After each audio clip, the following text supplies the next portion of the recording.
My sister-in-law was murdered, and I was identified as the killer. The witness testimony and physical evidence were all there. In the end, I was sentenced to death. When I opened my eyes again, I was back before the crime happened. At the intersection ahead, traffic police were checking for drunk driving. I gulped down half a bottle of liquor and slammed on the gas. Instead of waiting to die, I might as well turn myself in at the police station, trade a drunk driving charge for a way out alive. The moment the cold needle pierced my skin, only two words remained in my mind. Wrongfully accused. My name is Chin Yue.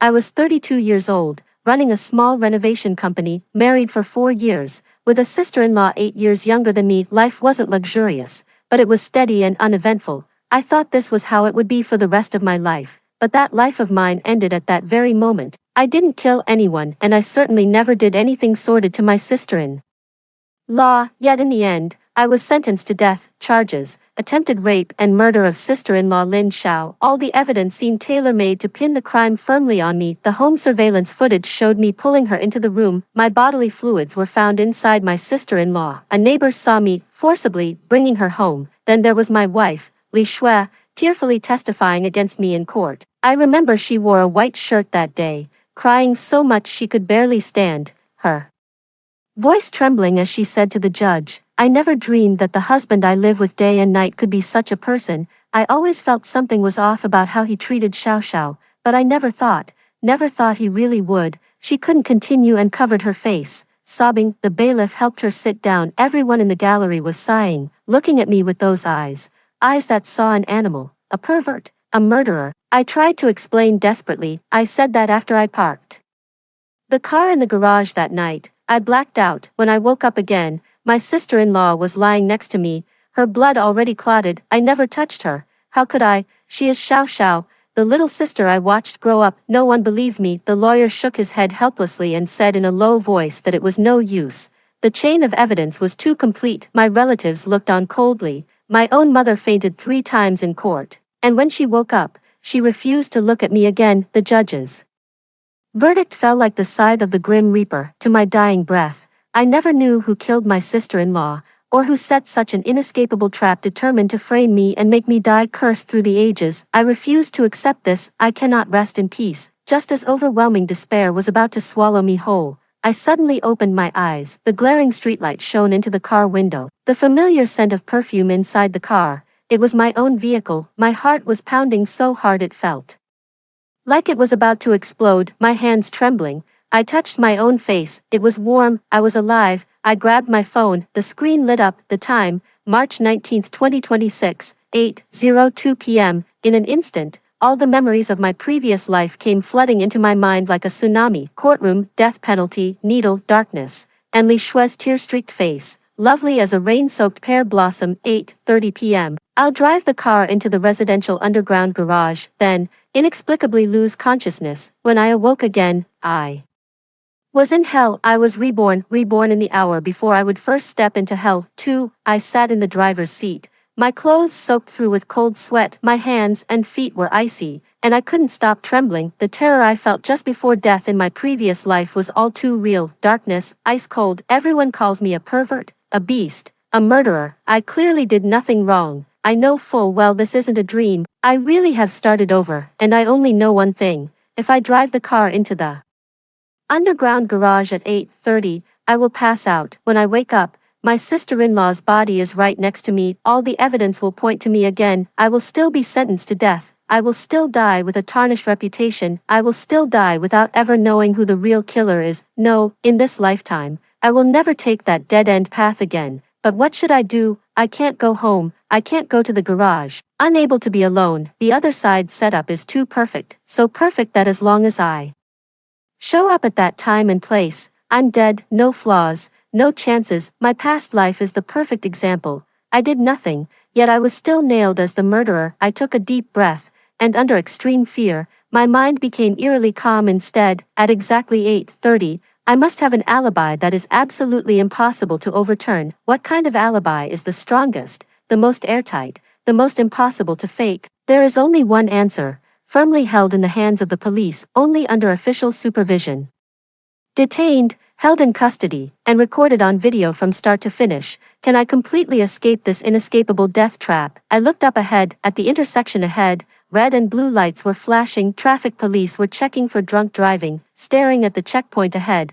My heart pounded wildly. A crazy, outrageous idea, something no one could ever imagine, began to take shape in my mind. I was going to drink and drive. I need to actively crash into something. I need to get caught red-handed by the traffic police. That's the only way I'll be at the traffic police station at 8:30. Instead of waiting in the underground garage to be framed, use a minor offense to dodge a capital crime. This is my only way out. I frantically rummaged through the passenger side glove compartment. I remember leaving an unfinished bottle of Baijiu in there from the new year. My father-in-law gave it to me, and it's been sitting there untouched ever since. Soon my hand finds the cold glass bottle. When I opened the bottle cap, a strong, pungent smell of alcohol rushed out. I didn't hesitate at all. I tilted my head back and chugged 2 big gulps. The fiery liquid burned my throat, esophagus, and stomach. It was unbearable, but inside, I felt nothing but cold resolve. After drinking, I would be driving under the influence. As soon as I drove off, I would definitely be pulled over. I started the car and slowly drove forward. With every step closer to the traffic officer, I could feel death tugging at me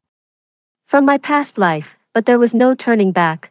Pull over, turn off the engine, and show me your driver's license, the officer said, tapping on my window. I stopped as instructed. I deliberately put on a look of just getting off work, tired and a little impatient. I couldn't act too cooperative. Being too cooperative would only make them let me go faster. I'm going to make a big scene, leave behind plenty of evidence, and make sure everyone knows I was here during this time. The traffic police officer held the breathalyzer to my mouth and said, "Blow into this." I blew hard into the device. A few seconds later, the device's red light flashed on. The officer's expression turned stern immediately. "Drunk driving, get out of the car for inspection." A huge weight lifted from my heart. It worked. 3. I was asked to get out of the car at night. A few curious onlookers gathered by the roadside, along with other drivers waiting in line for inspection. I deliberately acted very upset, not throwing a tantrum, but being impatient, resistant, and speaking harshly. I only had a little bit to drink. So what? I wasn't speeding, and nothing happened. Is it really necessary for you to stop people every single day? I knew very well, the more I act like this, the less likely the traffic cop is to just let me go. Register, record video, take statements, impound the car, confiscate the license. Once the whole process is done, the time lands exactly at 8:30. That was the time I fell unconscious in my previous life, and also the time my sister-in-law was killed. If you cooperate a bit more now, drunk driving is illegal. It's no small matter, the traffic cop said to me with a frown. I kept my head down and said nothing, putting on a defiant look. The body-worn camera was recording me the entire time. The surrounding surveillance cameras captured every angle. Time ticked by second, without changing my expression. I glanced at my phone. 8:28. 2 more minutes. I was taken aside to register my information, sign, and press my fingerprint.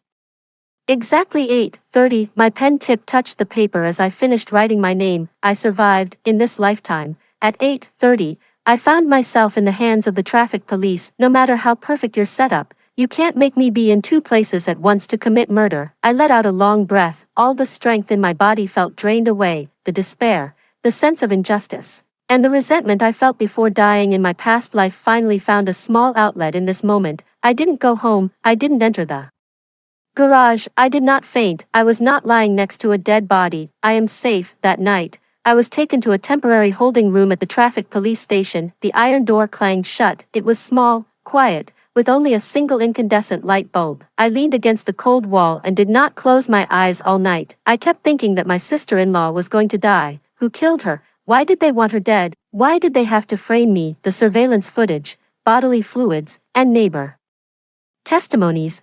None of this points to a crime of passion. This was a meticulously planned murder, paired with a perfect framed job. They weren't just after my sister-in-law's life.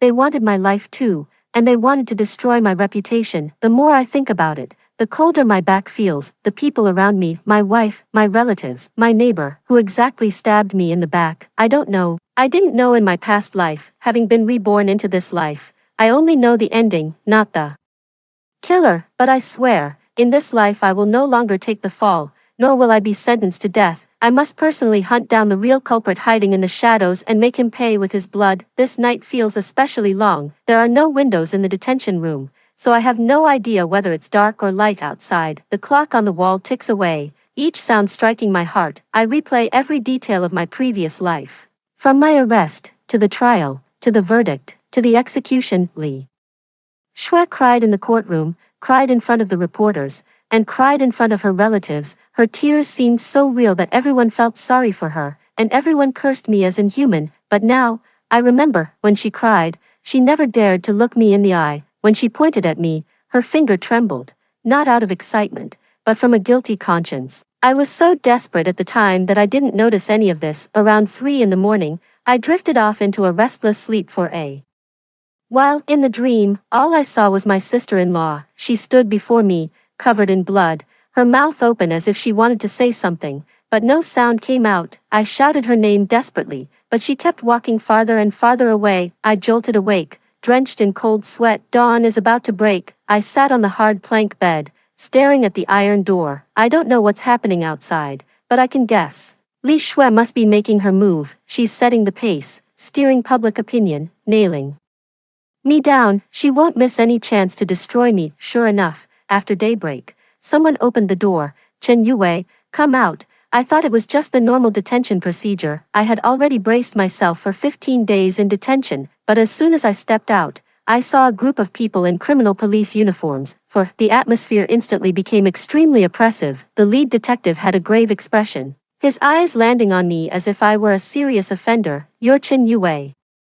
Right, we're from the Municipal Bureau's Criminal Investigation Unit. My heart skipped a beat. Here it comes, the same routine as in my previous life, only this time, I'm not at home, not at the crime scene. Come with us. You're suspected of intentional homicide. The traffic officers around them were all stunned.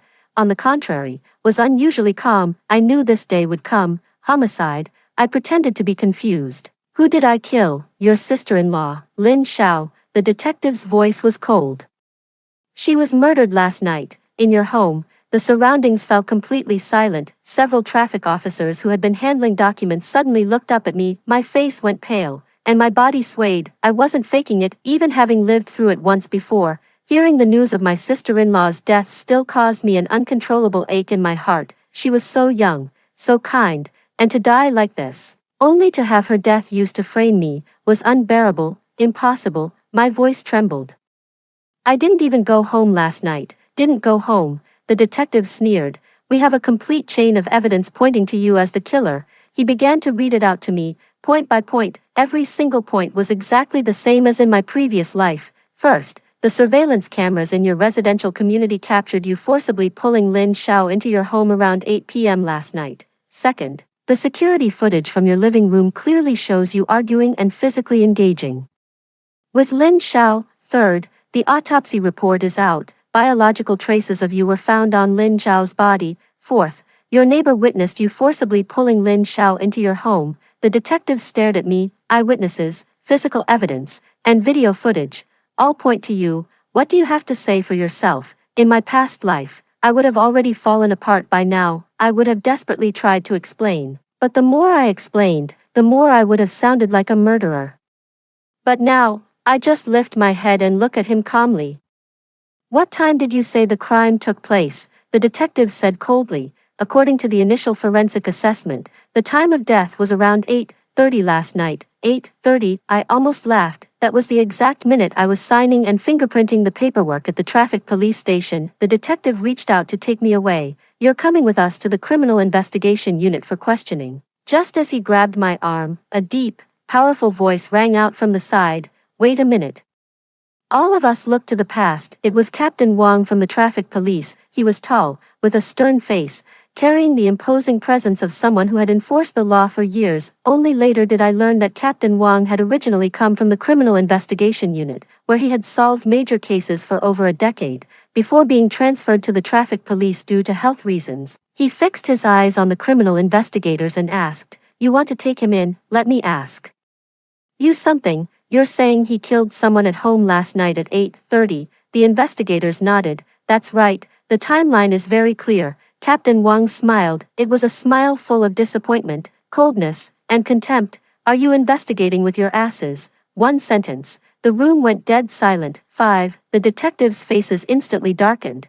What do you mean by that? What do I mean? Captain Wang took a step forward. His voice low but each word crystal clear. Chen Yue was pulled over at our roadblock for a DUI check at exactly 8:12 p.m. last night. He was brought to the checkpoint for registration at 8:20 p.m. At 8:30 p.m., right under my nose, he gave his statement and signed it. The entire process was recorded on body cameras, covered by surveillance footage, and witnessed by over a dozen traffic officers and civilians. He stared at the detective, enunciating every syllable. So tell me, how did he manage to teleport back home and commit murder at 8:30? The detective's face changed on the spot.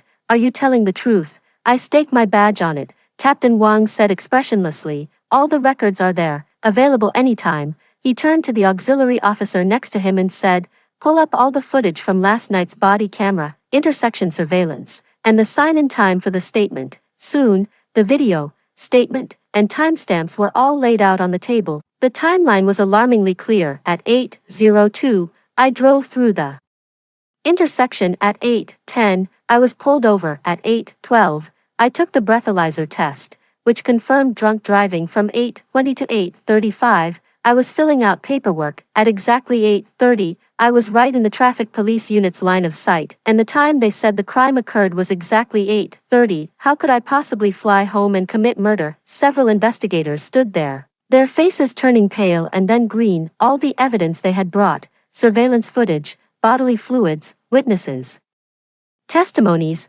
seemed ironclad and unbreakable, yet in the face of my perfectly absurd alibi, it all fell apart. This, impossible, a young detective murmured. All the evidence fits. How could it be? Captain Wang slammed the transcript onto the table. The evidence fits, so you stop using your brains. If the timing doesn't match and the person wasn't even there, what good is anything else? It's obviously someone setting them up. Can't you even see that? The head of the criminal investigation team looked grim. We need to take him in for further questioning. No, Captain Wang refused directly. He's confirmed to have driven under the influence, and the case is with us. Until he's transferred to the detention center, we're responsible for keeping him in custody. If you want to question him, you can do it here. Taking him away directly is out of the question. Both sides were law enforcement agencies, and the atmosphere instantly became tense. Soon the news was reported up the chain, and a bureau chief came in person to mediate. It was finally decided to conduct the interrogation on the spot at the traffic police station. I sat in the interrogation chair. Across from me was the criminal investigation interrogator. Standing beside me were officers from the traffic police team. Chen Yue, tell me again carefully, where exactly were you at 8:30 last night? At the traffic police station, giving a statement for a drunk driving test. My voice was calm, without a single ripple of emotion. But the surveillance footage caught you. The interrogator placed a video clip in front of me. The footage was blurry, but you could still make it out. A man with the exact same build, height, and clothing as me, leading my sister-in-law into a stairwell. So similar that even I thought it was me at first glance. That's not me. I shook my head. Not you. Then who is it? I don't know. Why are there traces of your biology inside Lin Xiao? I remained silent. In my past life, I also wanted to ask this question. I never touched my sister-in-law, so why were my biological traces found on her? I still don't know the answer. All I know is that someone collected them in advance and framed me. The neighbor testified personally that it was you who pulled her in. I shook my head again. I didn't do it. I looked like I was barely holding on, like a murderer refusing to confess. The criminal investigator furrowed his brow. All the logic pointed at me, except for the timing and time is the hardest evidence. Captain Wang sat nearby, watching the whole process. When the interrogation paused, he spoke. Stop questioning him. He has no opportunity to commit the crime. That's an unshakable fact. You've got the wrong suspect. Go back, re-examine the surveillance footage, double-check the witnesses, investigate the entire case from scratch. He looked at the criminal investigators and said sternly, don't wrong an innocent person. The interrogation yielded no results. 6. The criminal investigators had no choice but to leave reluctantly. After they left, a young traffic police officer poured me a glass of water. He looked around, then lowered his voice. Brother Chen, you need to be careful. I was taken aback. What do you mean? You've already gone viral online. the young officer said, handing me his phone. I took one look and felt a chill run down my spine. Weibo, Douyin, short video platforms, local groups. My messages are everywhere. Brother-in-law covets his sister-in-law, fails, and brutally murders her. Perverted brother-in-law, death sentence. The popularity skyrocketed straight to the top trending search, and the one leading the charge, guiding public opinion, is my wife, Li Shui. She posted a very long, lengthy essay, complete with photos of her sister and a tearful selfie of her own swollen, red eyes. Every line drips with pity, grievance, and despair. I never dreamed that the husband I live with day in and day out could be such a person. He had always harbored ill intentions toward my sister. But I used to think his attitude was just off and didn't think much of it. I beg everyone to seek justice for me and for my deceased sister. Below were the so-called evidence, screenshots from surveillance cameras, blurry photos, and testimonies from neighbors. In an instant, the entire internet exploded. I looked at my phone screen, my fingers trembling uncontrollably. The comments section was completely overwhelmed. How disgusting. Why doesn't someone like that just die? People like that deserve to be shot. Keeping them around is just a menace. I feel so sorry for his wife. She's truly pitiful. Scolding, insults, and curses engulf me like a tidal wave. Li Shui, my wife, what role are you really playing? In my past life, I thought you were the victim until the very end. In this life, instead of suspecting the real killer or grieving your sister's death, you immediately jump online to cyberbully me, steer public opinion, incite netizens, and paint me as a murderer who must be destroyed. If I hadn't been reborn, if I hadn't been caught driving drunk, I'd already be locked up in the criminal investigation unit, never to turn my life around again. A chill shot up from the soles of my feet to the top of my head. I looked at the young traffic cop. She, from the very beginning, said I was the murderer. Yes, the young traffic cop nodded. As soon as the body was found yesterday, she directly identified you. Did she also go find the neighbor? I heard she personally took the neighbor to the police station to give a statement. Did she say anything else? I pressed, like why I would want to kill my sister-in-law. The young traffic cop hesitated, then lowered his voice. She said that you'd had improper intentions toward your sister-in-law for a long time, and that she'd caught you peeping at your sister-in-law while she was bathing on several occasions. She also said your sister-in-law had confided in her that you often sent flirtatious messages. I was stunned, peeping at someone taking a bath, sending flirtatious messages. I have never done anything like that. Li Shui is making up stories. She is shaping me as a perverted brother-in-law,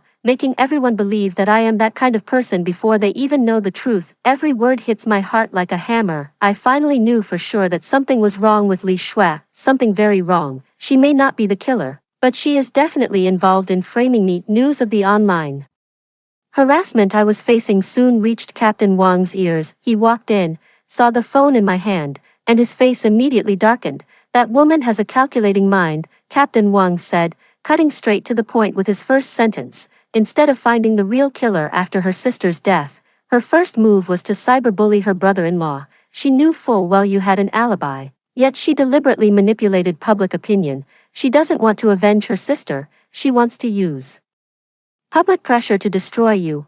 I kept my head down, silent. Captain Wang looked at me and sighed. Your problem is that you're too honest and trust the people around you too much. My head snapped up. How did he know that? As if reading my mind, Captain Wang said calmly, I've been in criminal investigation for over a decade. I've seen all kinds of people. The hurt, fear, and confusion in your eyes aren't an act. A killer wouldn't look like you. Besides, if you were really the murderer, you'd be scrambling to clear your name, not sitting here in a daze. He turned around and walked out. Not long after, the official account of the Traffic Police Department issued a statement. It was short, forceful, and resolute. Explanation regarding the online claim that Chen Yue is suspected of homicide. 1. Chen Yue was caught by our unit for drunk driving at 8:12 p.m. on month X, day X, 20XX. 2. The incident occurred at 8:30 p.m. that evening, during which time Chen Yue was being interrogated by our unit, with the entire process documented by body cameras, surveillance footage, written records, and confirmed by multiple staff members. 3. Chen Yue did not have the time to commit the crime, ruling out the possibility of his involvement at the scene. Officially stamped, ironclad. As soon as the statement was released, The entire internet fell silent for a moment. 7. The official statement from the Traffic Police Department carried tremendous weight. This is not a personal defense or a statement from family members, but official confirmation of innocence released by law enforcement. The tone in the comments section is slowly beginning to change. Wait, the traffic police officially stated that he was at the police station at 8:30. Then who is the person in the surveillance footage? Is it possible he was framed? His wife is a bit strange. Instead of finding out who killed him, she's fiercely targeting her own husband. It's terrifying to think about. What if the wife is the one behind it all? More and more voices of doubt are emerging, but some people are still being stubborn, even if it's a setup. How do you explain the bodily fluids? It's not like someone else put them there, right? Maybe he hired someone to do the killing, created his own alibi and had someone else do it. Li Shui panicked. She started posting more videos, crying more, playing the victim more, and kept saying how abnormal I usually am. This time, she brought out new evidence, a few screenshots of WeChat chats, claiming her sister-in-law had sent them to her, showing me harassing her sister-in-law. After the screenshots were posted, some people began questioning their authenticity, saying the timing didn't add up. On the dates shown in the screenshots, the sister-in-law was actually traveling out of town. Others directly pointed out that such screenshots could be easily photoshopped, but this time, no one fully believed her anymore. I sat in the detention room, unusually calm. I knew this was only the beginning. The truths I never uncovered in my past life, I would dig out step by step with my own hands. In this one, I said to the traffic officer guarding me, "Could I make a request?" "Go ahead, I want to help the police investigate this case." I looked into his eyes. "I need access to the original footage from all the security cameras in my home. I need to trace my wife's movements. And I need to speak with the neighbors." The traffic officer reported up the chain. Captain Wang personally approved it. Granted, cooperate with him. He has the right to uncover the truth. From this moment on, I was no longer a suspect passively waiting for a verdict. I became someone hunting for the truth. Little by little, I began tearing through the fog that had shrouded me for 2 lifetimes. I demanded that the criminal investigation team hand over all the original surveillance footage and applied for a technical appraisal. I don't understand the technology, but I know that what's fake can never be real. The days waiting for the appraisal results felt like years. Every day brought new rumors, and every day people insulted me online, but some also began to speak up for me and started questioning Li Shui. Public opinion is slowly shifting, but it's not enough. 3 days later, the forensics department issued its report. The technician in charge of the analysis spread the documents on the table, his expression grave. "The surveillance video has been deep-faked. This isn't simple editing, it uses AI face swapping and motion capture technology. To put it plainly, the person in the video really isn't you. Someone else used technical means to replace their face with yours. Moreover, the quality of the face swap is very high. It's not something ordinary software could achieve. It requires professional equipment and a certain level of technical skill." I was stunned. Face swapping. In my previous life, I only knew the surveillance footage was forged, but I never imagined it was this sophisticated. The head of the criminal investigation team was also present. He frowned and asked, "Can you trace the source?" The technician shook his head. The perpetrator was very cautious. They used services on the dark web and paid with cryptocurrency, making it very difficult to trace. But at least one thing is certain. The person behind this either has a technical background or has the money to hire a skilled expert. The head of the criminal investigation team was silent for a few seconds, then said to the person beside him, "Look into Li Shui's social connections. Pull up all her call logs, travel records, and transaction histories." When the forensic analysis of the surveillance footage came back, the entire criminal investigation division was shaken to its core. Everyone understood that this was not a crime of passion, but a premeditated, well-planned, high-tech murder and framing. The killer was no ordinary criminal. "And there's the matter of the bodily fluids," I said, closing my eyes and taking a deep breath. "I suspect they were collected from my previous medical exams or personal items, then deliberately used to frame me." Once this line of thinking opened up, all the clues fell into place. Li Shui could easily access my belongings: toothbrush, razor, used tissues, any of which could yield DNA. She had access to the surveillance footage, could talk to the neighbors, could be the first to identify me, and could stir up online harassment. All the clues point to her. But why would she kill her own younger sister? I just can't figure it out, unless My sister-in-law discovered something. 8. I request access to my sister-in-law's phone records from before her death, including chats, photos, videos, and location data. Li Shui initially disagreed, saying it was her sister's privacy and outsiders shouldn't see it, but the police stepped in, and the carrier complied by providing access to the cloud backup. All data has been fully recovered. When I saw those things, I turned ice cold, as if falling into a frozen abyss. In the days before her death, my sister-in-law followed Li Shui multiple times and took many photos and videos. Li Shui was seen hugging a man at a hotel entrance, kissing him in a car, and acting intimately with him in the residential garage. In the photos, Li Shui was smiling happily, a kind of smile I had never seen on her before. She was holding him closely, like a couple deeply in love, but whenever she was with me, she always had that same indifferent expression. I thought that was just what marriage was supposed to be, peaceful and simple. The real thing. Only now do I realize that her affection has been given to someone else. My sister-in-law uncovered the affair and confronted Li Shui. In the chat log, my sister-in-law said, "Sis, how could you do something like this? Don't you think about my brother-in-law? If you don't break it off, I'll tell him." Li Shui's reply was very long. She first tearfully confessed, saying she had been foolish for a moment and that she couldn't resist because that man had been too good to her.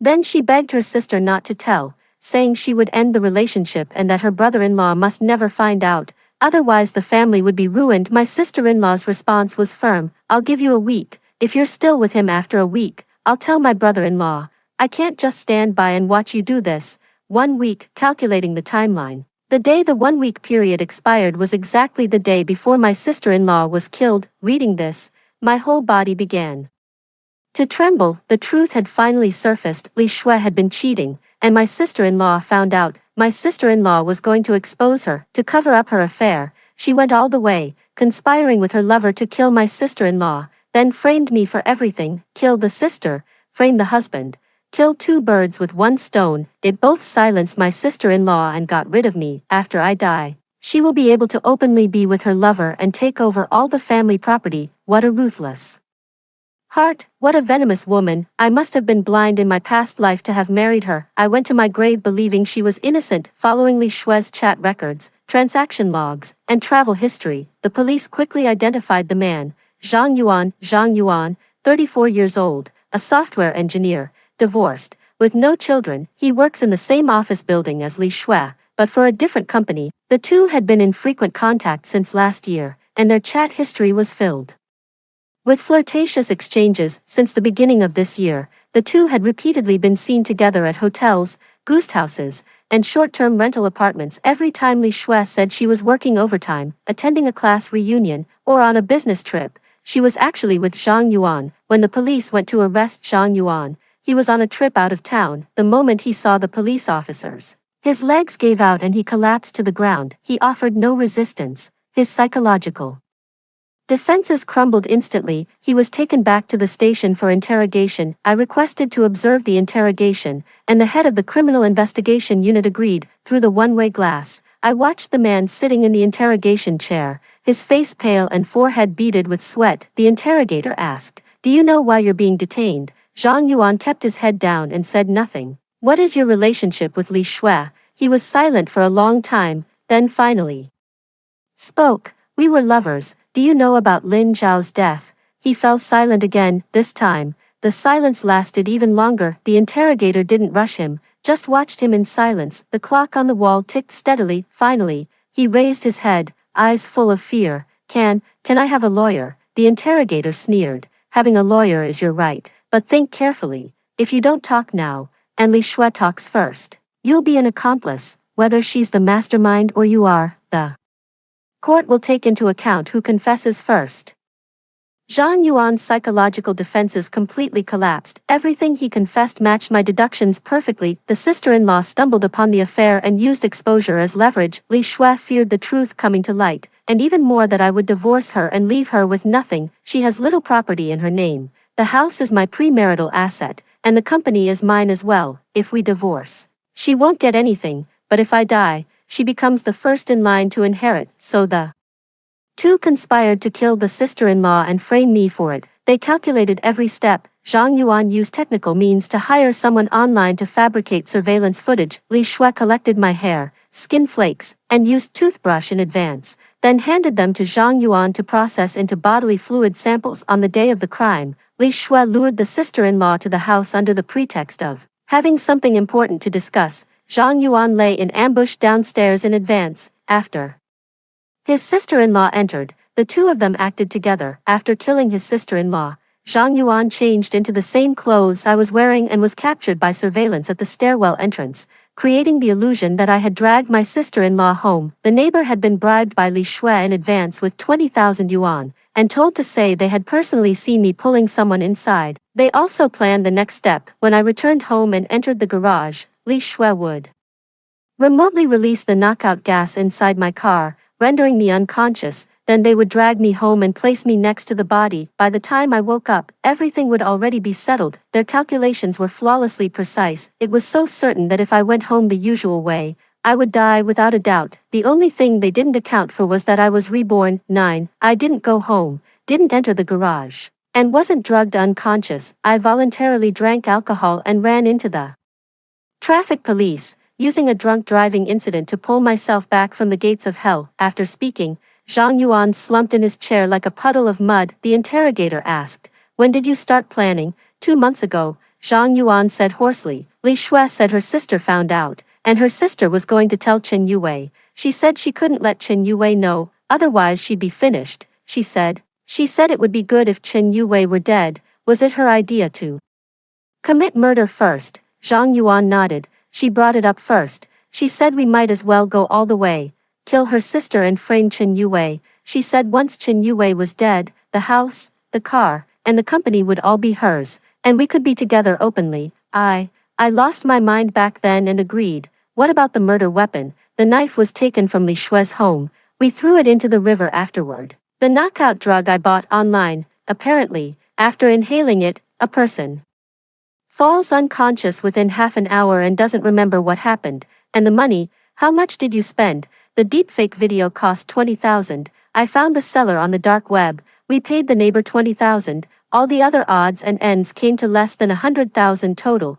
20,000 yuan, one human life. 20,000 yuan. I listened from the other side of the glass, digging my nails into my flesh without feeling a thing. When the interrogation record was placed before me, I felt no anger, no rage, only a desolate silence. In my past life, I died with such injustice, pushed into the abyss by the two people closest to me.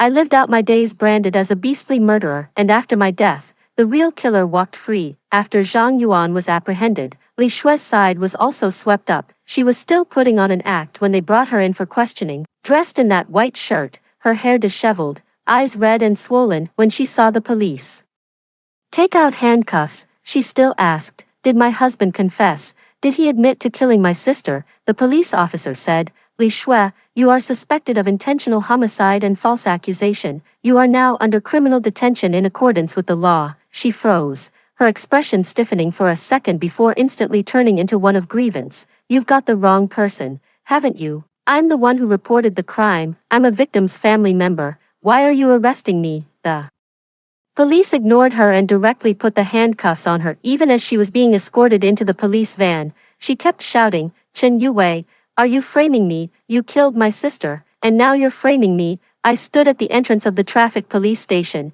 watching her being shoved into the police van. She saw me, her eyes widening as she struggled desperately. "Chen Yue, it's you, isn't it? You set me up." I just looked at her and didn't say a word. She struggled for a moment, then suddenly stopped. She stared at me, her gaze shifting from anger to fear, and from fear to despair. She must have guessed.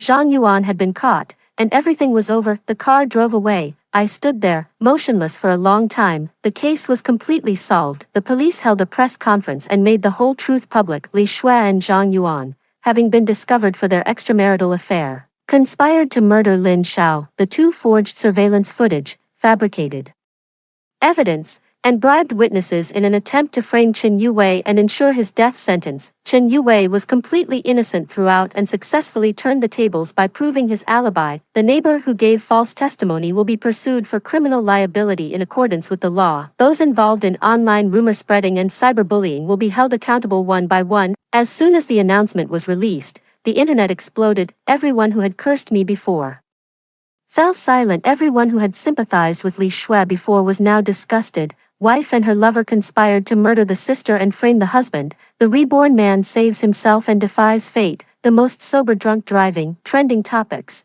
one after another. Everyone knew now. I wasn't a murderer. I was the wronged husband, framed by my own wife and her lover. I was unjustly killed once in my previous life. This time, I rely on myself to overturn fate. Countless people apologized to me. Countless people cursed Li Shui for being venomous. Countless people felt a chill thinking about what could have happened. If I hadn't had that drunk driving incident, I would already be a death row convict. When Li Shui was arrested, she was still playing the pitiful wife in front of the camera. The moment the police appeared before her with handcuffs, her face turned ashen, and she completely broke down. She cried and begged for my forgiveness, saying she had been foolish for a moment and had been egged on by Zhang Yuan. I just looked at her coldly.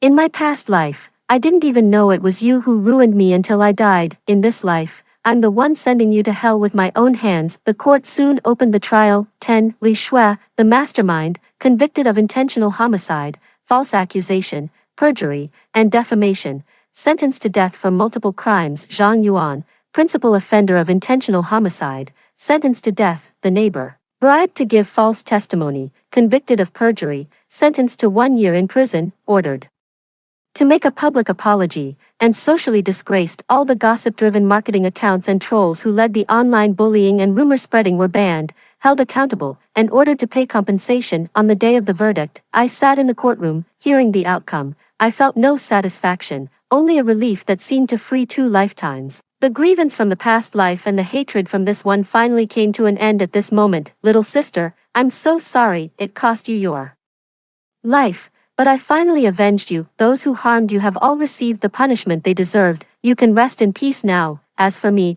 the penalty for drunk driving still stands: 15 days of detention, a fine, and revocation of my driver's license. I accept it without resistance, exchanging a period of administrative detention for a life, for justice, and for bringing the real culprit to justice. It was more than worth it. The day I was released from the detention center, the sunlight was exceptionally harsh. Captain Wang was waiting for me outside in person. Live a good life from now on, he said, patting my shoulder. It's all in the past. I nodded, my eyes slightly red. If it weren't for him, if the traffic police unit hadn't stood by their principles, I would still find it nearly impossible to clear my name. Captain Wang and I became friends. He taught me that justice always exists in this world. It may be late, but it never fails to arrive. Li Shui and I finally divorced. She had an affair while married, committed murder and framed someone else, and ended up with nothing, leaving the marriage destitute. All that awaited her was the cold muzzle of a gun. I dealt with the house and moved to another city. I found a new job and started a new life. In the dead of night,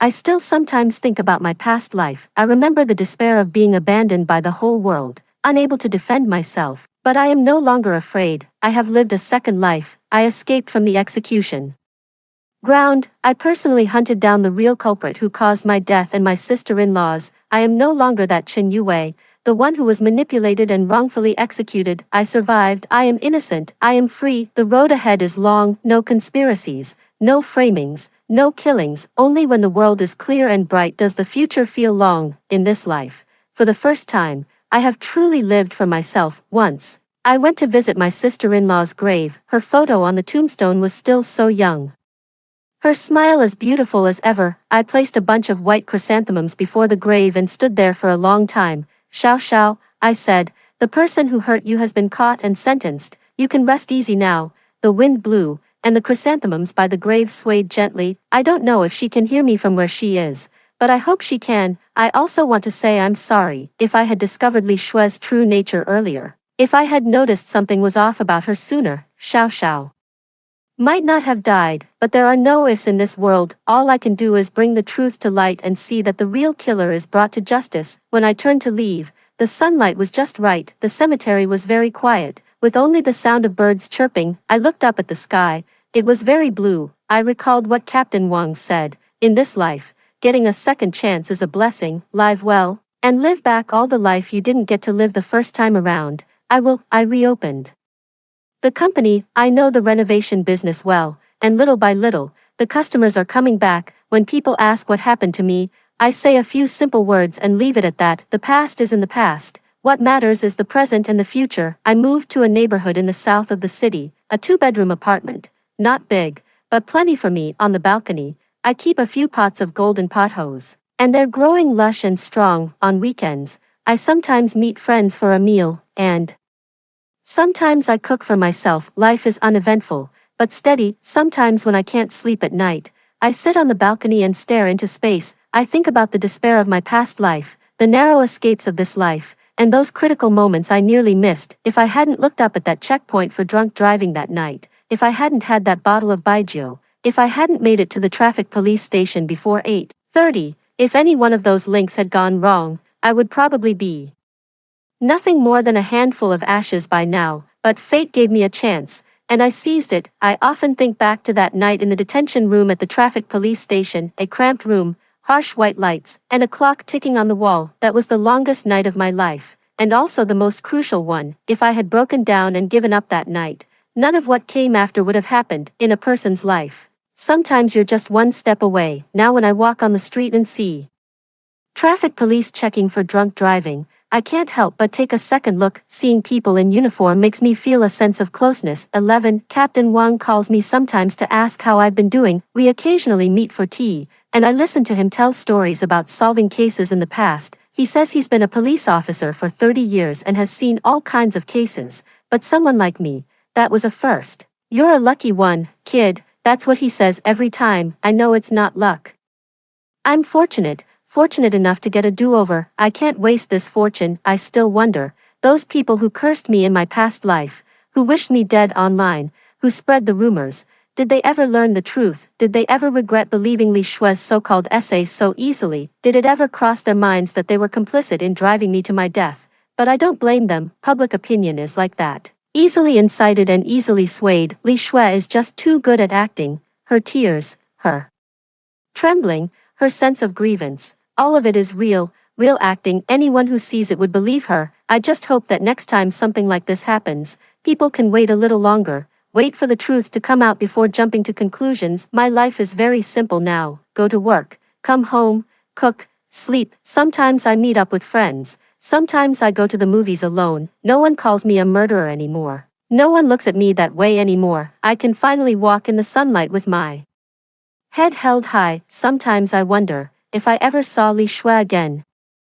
Of course, outside of court, in some impossible scenario, what would I say to her? I thought about it for a long time, and in the end, I realized I don't want to say anything at all. She doesn't need my forgiveness, and I don't need her apology. What she did will be judged by the law. The life she owes my sister-in-law will be paid with her own. That's enough. As for me, I just want to live well, live back all the days from the past life that you didn't get enough of. The world is clear and bright, and there's still a long road ahead. Story 2. After the fire, no one wanted to rescue an orc whose fate was unknown, yet I happily brought him home with delight, until I heard him say, if she hadn't adopted me while I was unconscious, Mona would have been my rightful master. Staying by her side was worse than death itself. That's when I realized he had always loved my sister. Fine, I'll let you have your way. Later, I dissolved our contract and took a lionfolk who truly loved me as my mate. His eyes reddened as he choked out, are you leaving me?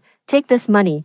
I forced the bank card into Hale's hand and reached for his ear, but he recoiled with clear aversion. My hand froze midair before settling to ruffle his hair instead. It's your birthday today. Go have fun with your friends. He turned and walked into the private room without so much as glancing at me. I'd long grown accustomed to his aloofness. Werewolves, naturally cold and distant when it comes to emotions, I didn't realize until I reached the restaurant entrance that he still had my house keys. When I went back to retrieve them, I happened to overhear his conversation with a friend. 1. Sometimes I wish Scarlett had never saved me. Maybe then Mona would have been the one to adopt me. Hale's despondent voice drifted from the private box. Staying by her side is worse than death itself. His friend gave him a sympathetic pat on the shoulder and murmured in agreement. Honestly, I can't even bring myself to look at Scarlett's face properly. It's downright terrifying. I pressed a hand against my aching heart, as if it were being crushed by an invisible fist. I stumbled out of the restaurant like a walking corpse. The revolving door's glass reflected my image. My entire left face was covered with hideous pink scars,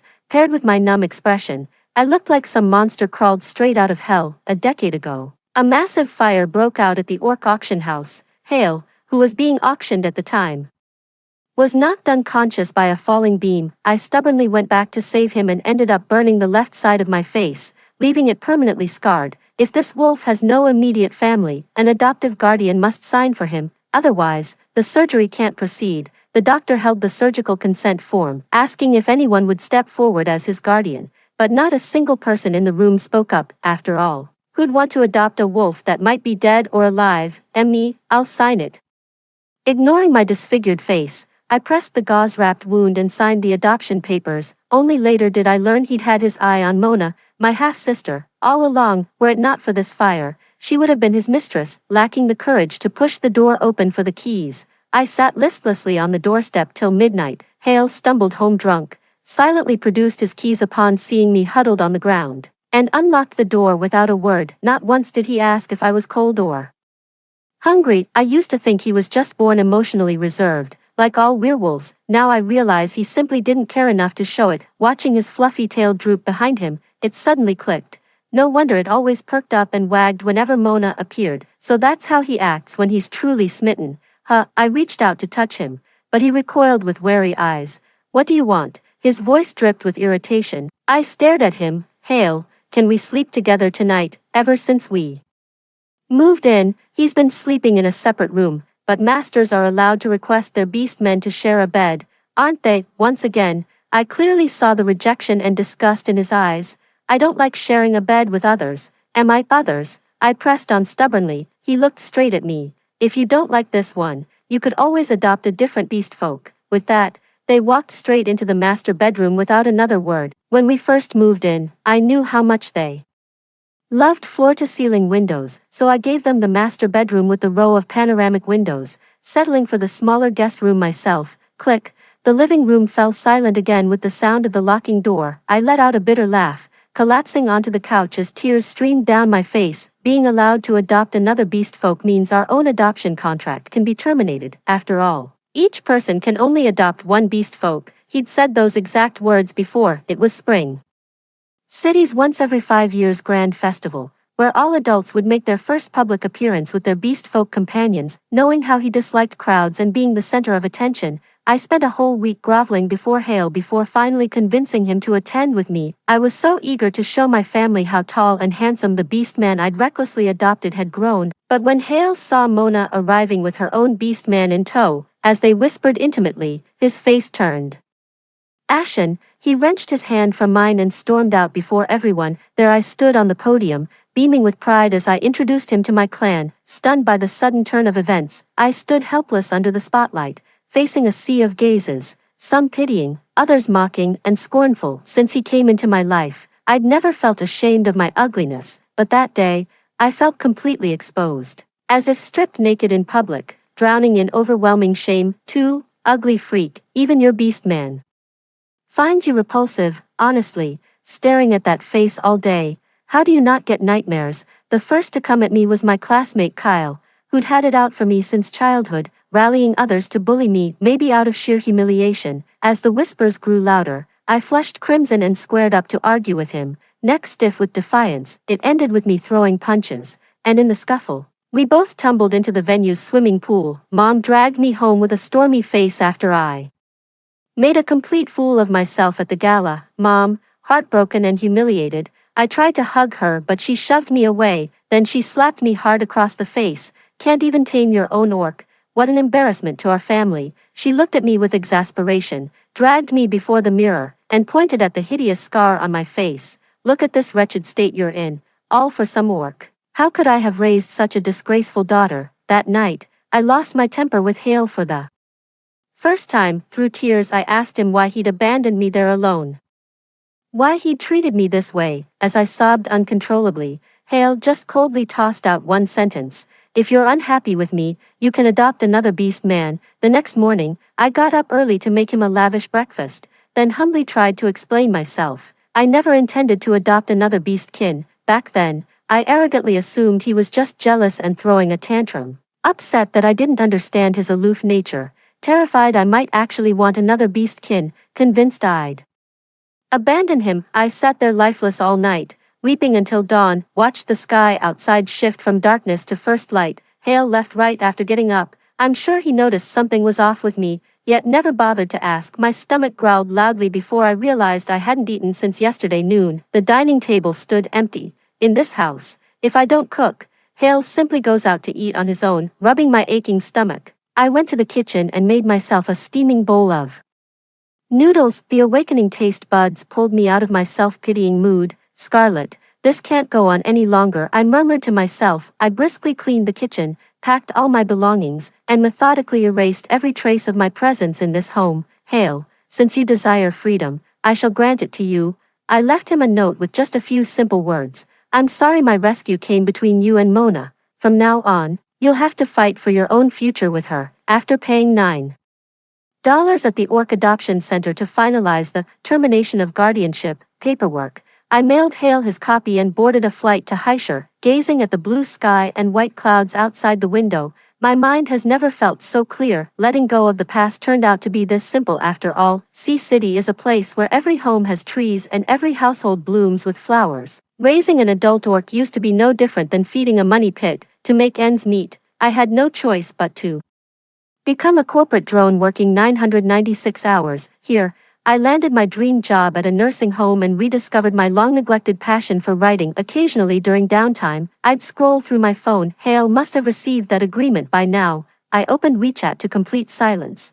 Not a single message, not entirely unexpected. Really, I was always the one initiating contact between us. I wouldn't call it disappointment, just, after raising him for 5 years, was a simple goodbye too much to ask. It's been 2 months since I left, and not once has my family reached out. Ever since Mom and my stepdad had Mona, all her energy went into their new family. Who's got time to care about me? Bet they don't even realize I've left Spring City by now. Even if they knew, they wouldn't care where I went. I chuckled bitterly, tossed my SIM card into the lake, and got myself a new number. Consider this a clean break from my past life. If no one loves me, I'll love myself properly for once. The elderly at the nursing home all adore me. They often gather around, sharing stories of their youth with me. Their affection was equally straightforward. They'd often surprise me with all sorts of handmade gifts. Sometimes it was a custom coffee mug from pottery class bearing my name. Other times homemade fruit wine or sun-dried preserves. Through them, I experienced a depth of paternal care I'd never known before. Eventually, the gifts piled up so much they overflowed my entire desk. My colleagues often joke about being envious of me. Who'd have thought anyone would envy me? I quietly touched the scar on my face. I've always been seen as a failure. Could I really be worthy of affection? That day, Granny Sophia had a heart attack. I called for medical help and we were up dealing with it until late at night. Rubbing my sore shoulders, I wearily trudged toward the office. Rounding the corner, I spotted a tall figure sneaking out of my office. My heart leaped into my throat. I thought it was a burglar. Stop. Right there, I mustered my courage and called out to him. The figure hesitated, then bolted away. In the end, it was my cry of pain that made him halt. He turned and ran toward me, kneeling down to examine my ankle that I'd just twisted. The face hidden in the shadows finally came into view. His sharp, handsome nose was now beaded with anxious sweat. Leo. Following my memory, I hesitantly called out the name in my mind, my voice trembling with disbelief. He was the lion man I'd once helped at the orphanage. Leo kept his distance from everyone else, but clung to me like a shadow, following me everywhere. He nuzzled my arm affectionately with his head, begging me to take him in, but I already have a werewolf. His name is Hale. I watched the light fade from his eyes as he stood there, this nearly 2-meter tall man looking utterly lost and dejected. My heart ached, so I gave him a hug. Don't worry, I'll personally make sure to find you a good owner. I went through great lengths consulting numerous friends before finally finding the perfect girl for him. She came from an excellent family with high social standing, and was remarkably devoted. She'd always wanted a leonine mate. When I introduced Hale to her, she was thoroughly pleased and repeatedly assured me she'd treat him well. Over the following years, I made frequent inquiries about his well-being. Later, the girl moved abroad to a country that didn't allow beastfolk adoptions, so she abandoned him. I frantically asked about Leo's whereabouts, but no one knew. That stubborn pride runs deep in him. After being discarded, he cut all contact with us. That's what all my friends said when I asked them. During that time, I was consumed by guilt and sorrow, going without food for 3 whole days. I looked so haggard that even Hale, who usually couldn't be bothered with me, got alarmed, fearing I might starve myself to death. He personally made porridge and fed me. When I explained the whole situation to him, this is what he told me. TCH, I warned you not to meddle in others' lives. You're way out of your depth. Eyes burning with indignation. That remark was meant for Leo as much as for himself, no doubt. I mechanically spooned the congee, slowly chewing on my guilt. Remember the last time I saw Leo, that day? I handed his leash to another. His new owner happily took his arm and walked toward the car. He pressed against the car window, gazing back at me with sorrowful persistence, watching until I disappeared from view. I suppose in that moment, he must have wished for me to ask him to stay. I snapped out of my reverie, staring at the crown of his head. After all these years of twists and turns, we somehow ended up in the same city again. His hair was disheveled, and he wore clothes that were years out of style. Gone was the meticulously groomed dandy. Now he looked unkempt, with rough calluses covering his hands. He's grown taller and more muscular, his skin tanned, with an intimidating aura that keeps strangers at bay. He must have endured considerable hardship these years. His azure eyes lifted, the initial agitation now replaced by composed calm. Don't worry, it's just superficial. No bones or tendons were injured. His tone was icy, yet his hands massaged my ankle with surprising tenderness. The tall man hunched awkwardly on the ground, patiently kneading for 15 minutes without complaint. Thank you. I took a few tentative steps. The pain had vanished, and thanked him with genuine gratitude. He never looked up at me again, slowly rising to his feet as if to leave. I grabbed the hem of his sleeve. When he turned back, his icy glare made it clear he was being all cool and sulky. 3. I couldn't help but silently marvel. Even dressed like a beggar's sect elder, nothing could hide the regal bearing he was born with as a Leo. Maybe it was some sort of compensatory urge. I licked my lips. Wanna come with me? His piercing blue eyes locked onto me before he let out a cold laugh. With you? Don't you already have a beast man? I scratched my head, feigning nonchalance. Oh, him, we've already terminated the adoption. He blinked, lowered his eyelids, maintaining that icy expression before uttering a flat, thinking he couldn't care less and that I'd been presumptuous again. I awkwardly loosened my grip on his sleeve. Suddenly, he bent down and swept me off my feet in a bridal carry. Which way to your place? I clung tightly to his neck, though his face remained stoic. The sparkling excitement in his eyes gave him away completely. I burst out laughing and pointed him in the right direction. Turns out Leo knew I'd come to Heisher all along. Some of those daily gifts I received were actually from him. He'd often bake my favorite chocolate cakes and mango mousse, then quietly leave them on my desk. That's when I discovered he was such an amazing cook. The next noon, Leo personally delivered a homemade lunchbox to me, right when an observant colleague spotted it. You know Leo. Zoe mentioned that Leo was a stray who wandered into Heisher. Beastmen abandoned by their owners rarely get adopted, so he's been alone all these years. Some were willing to adopt him, but his aloof personality and standoffish demeanor made most people back off. He's quite the go-getter, works multiple jobs to support several abandoned beastkin kids just like him. Zoe never stopped singing his praises. No wonder he's matured so much these years, though it's taken its toll on him. Always out before dawn and back after dark, clearly swamped with work. Would Leo be living a better life now if I hadn't made that selfish decision back then? At that moment, guilt overwhelmed me completely. After work, he came to pick me up as usual, effortlessly taking my bag from me. Tall and handsome, he still radiated charm wherever he went, drawing admiring glances from young women. I came home to find a lavish dinner spread on the table, all my favorite dishes, steaming and aromatic. I kept opening my mouth to speak, but the words died on my lips each time I looked at him. Scarlett, are you truly worthy of this? For, as I studied his handsome, chiseled profile, an insistent voice kept rising from the depths of my heart. And so, what should have been a romantic candlelit dinner ended in heavy silence between them. For some reason, Leo also seemed preoccupied with his own thoughts. After washing the dishes, he took off his apron and said gloomily, I'm leaving, I won't bother you again. I quickly asked, why? Who said you were bothering me? He lowered his eyes. That awkward hesitation just now. This is what you wanted to tell me, isn't it? He let out a self-deprecating laugh. No need to say it this time, I'll leave on my own. Seeing his reddened eyes, I remembered how pitiful he'd looked that day, clinging to the car window, gazing at me with desperate hope. I couldn't help standing on tiptoe to stroke his drooping ears. His ears twitched sensitively against my palm, tickling me. Such a magical texture. This was my first time touching a beastman's ears, seeing his wide-eyed, completely unguarded expression made my heart melt. Who said you could leave? Silly. I bit my lip. I wanted to ask, would you be my beast man? I'll take care of you. I lowered my head and held my breath waiting for his reply, but only silence followed. I finally couldn't help but look up, only to see a radiant smile lighting up his handsome face, his tail wagging like a helicopter rotor behind him. He kept nodding vigorously, too overwhelmed to speak. Seeing his goofy expression made my heart race with excitement too.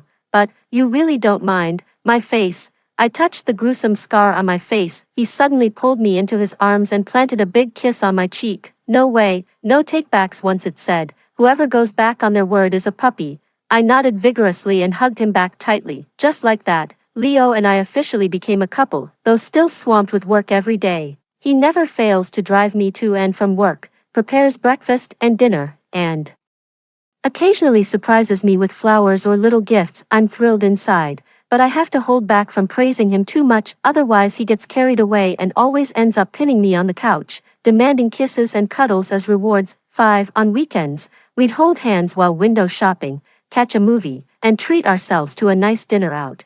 Just like any ordinary couple, with him, I experienced a level of thoughtfulness and warmth I'd never known before. He noticed my long-standing insomnia with remarkable attentiveness, firmly took me to see a doctor, and would bring me warm milk every night before cradling me to sleep. No matter how late it got, he'd always wait until I fell asleep before returning to his own room. I often have nightmares about that devastating fire years ago, and about my mother hitting me in frustrated disappointment, yet he always rushes to my side without hesitation, gently kissing my sweaty forehead while whispering comforting words. Hush now, I'm right here, I'll always stay with you. A sense of security I've never known before. A forsaken human and an abandoned beast man, he always warms and heals me with his actions. Leo's been increasingly busy lately, looking even thinner now. I texted him that today was a special occasion and he absolutely needed to come home early. As I placed the braised pork on the table, I took in the sight of the whole spread. Every dish looked and smelled amazing. I couldn't help but admire my handiwork with pride.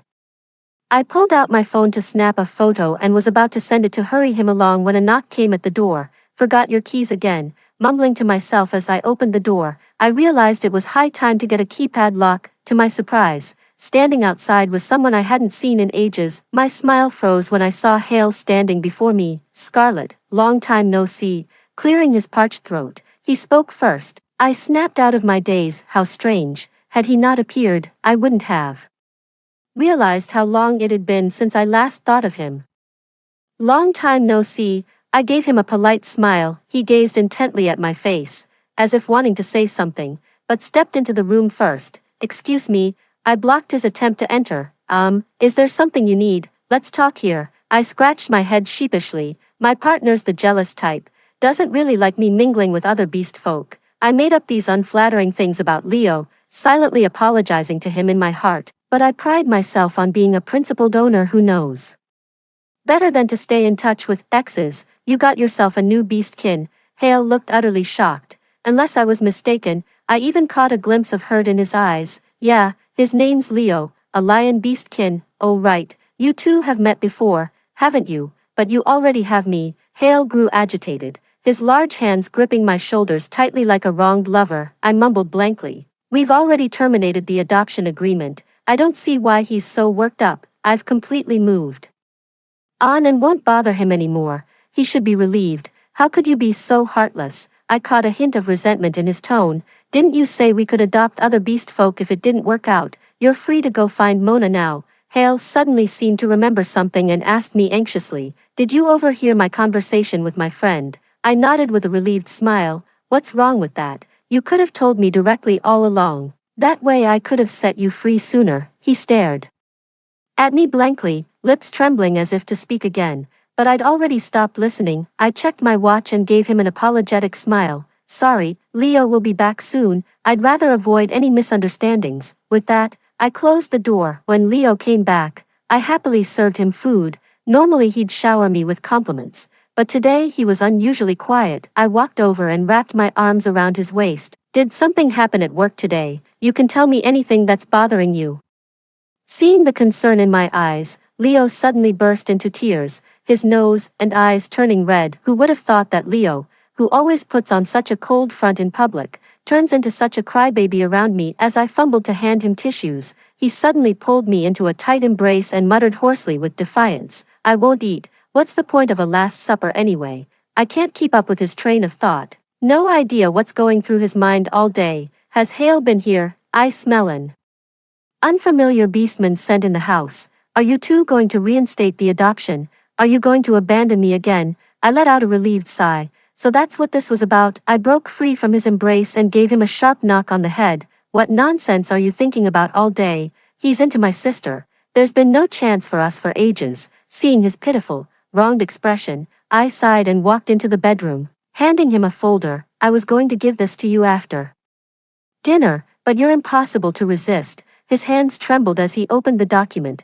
glancing between me and his name on the agreement, too overwhelmed to speak. I've been too busy lately, just got the chance today to pick it up. Our adoption application was submitted ages ago.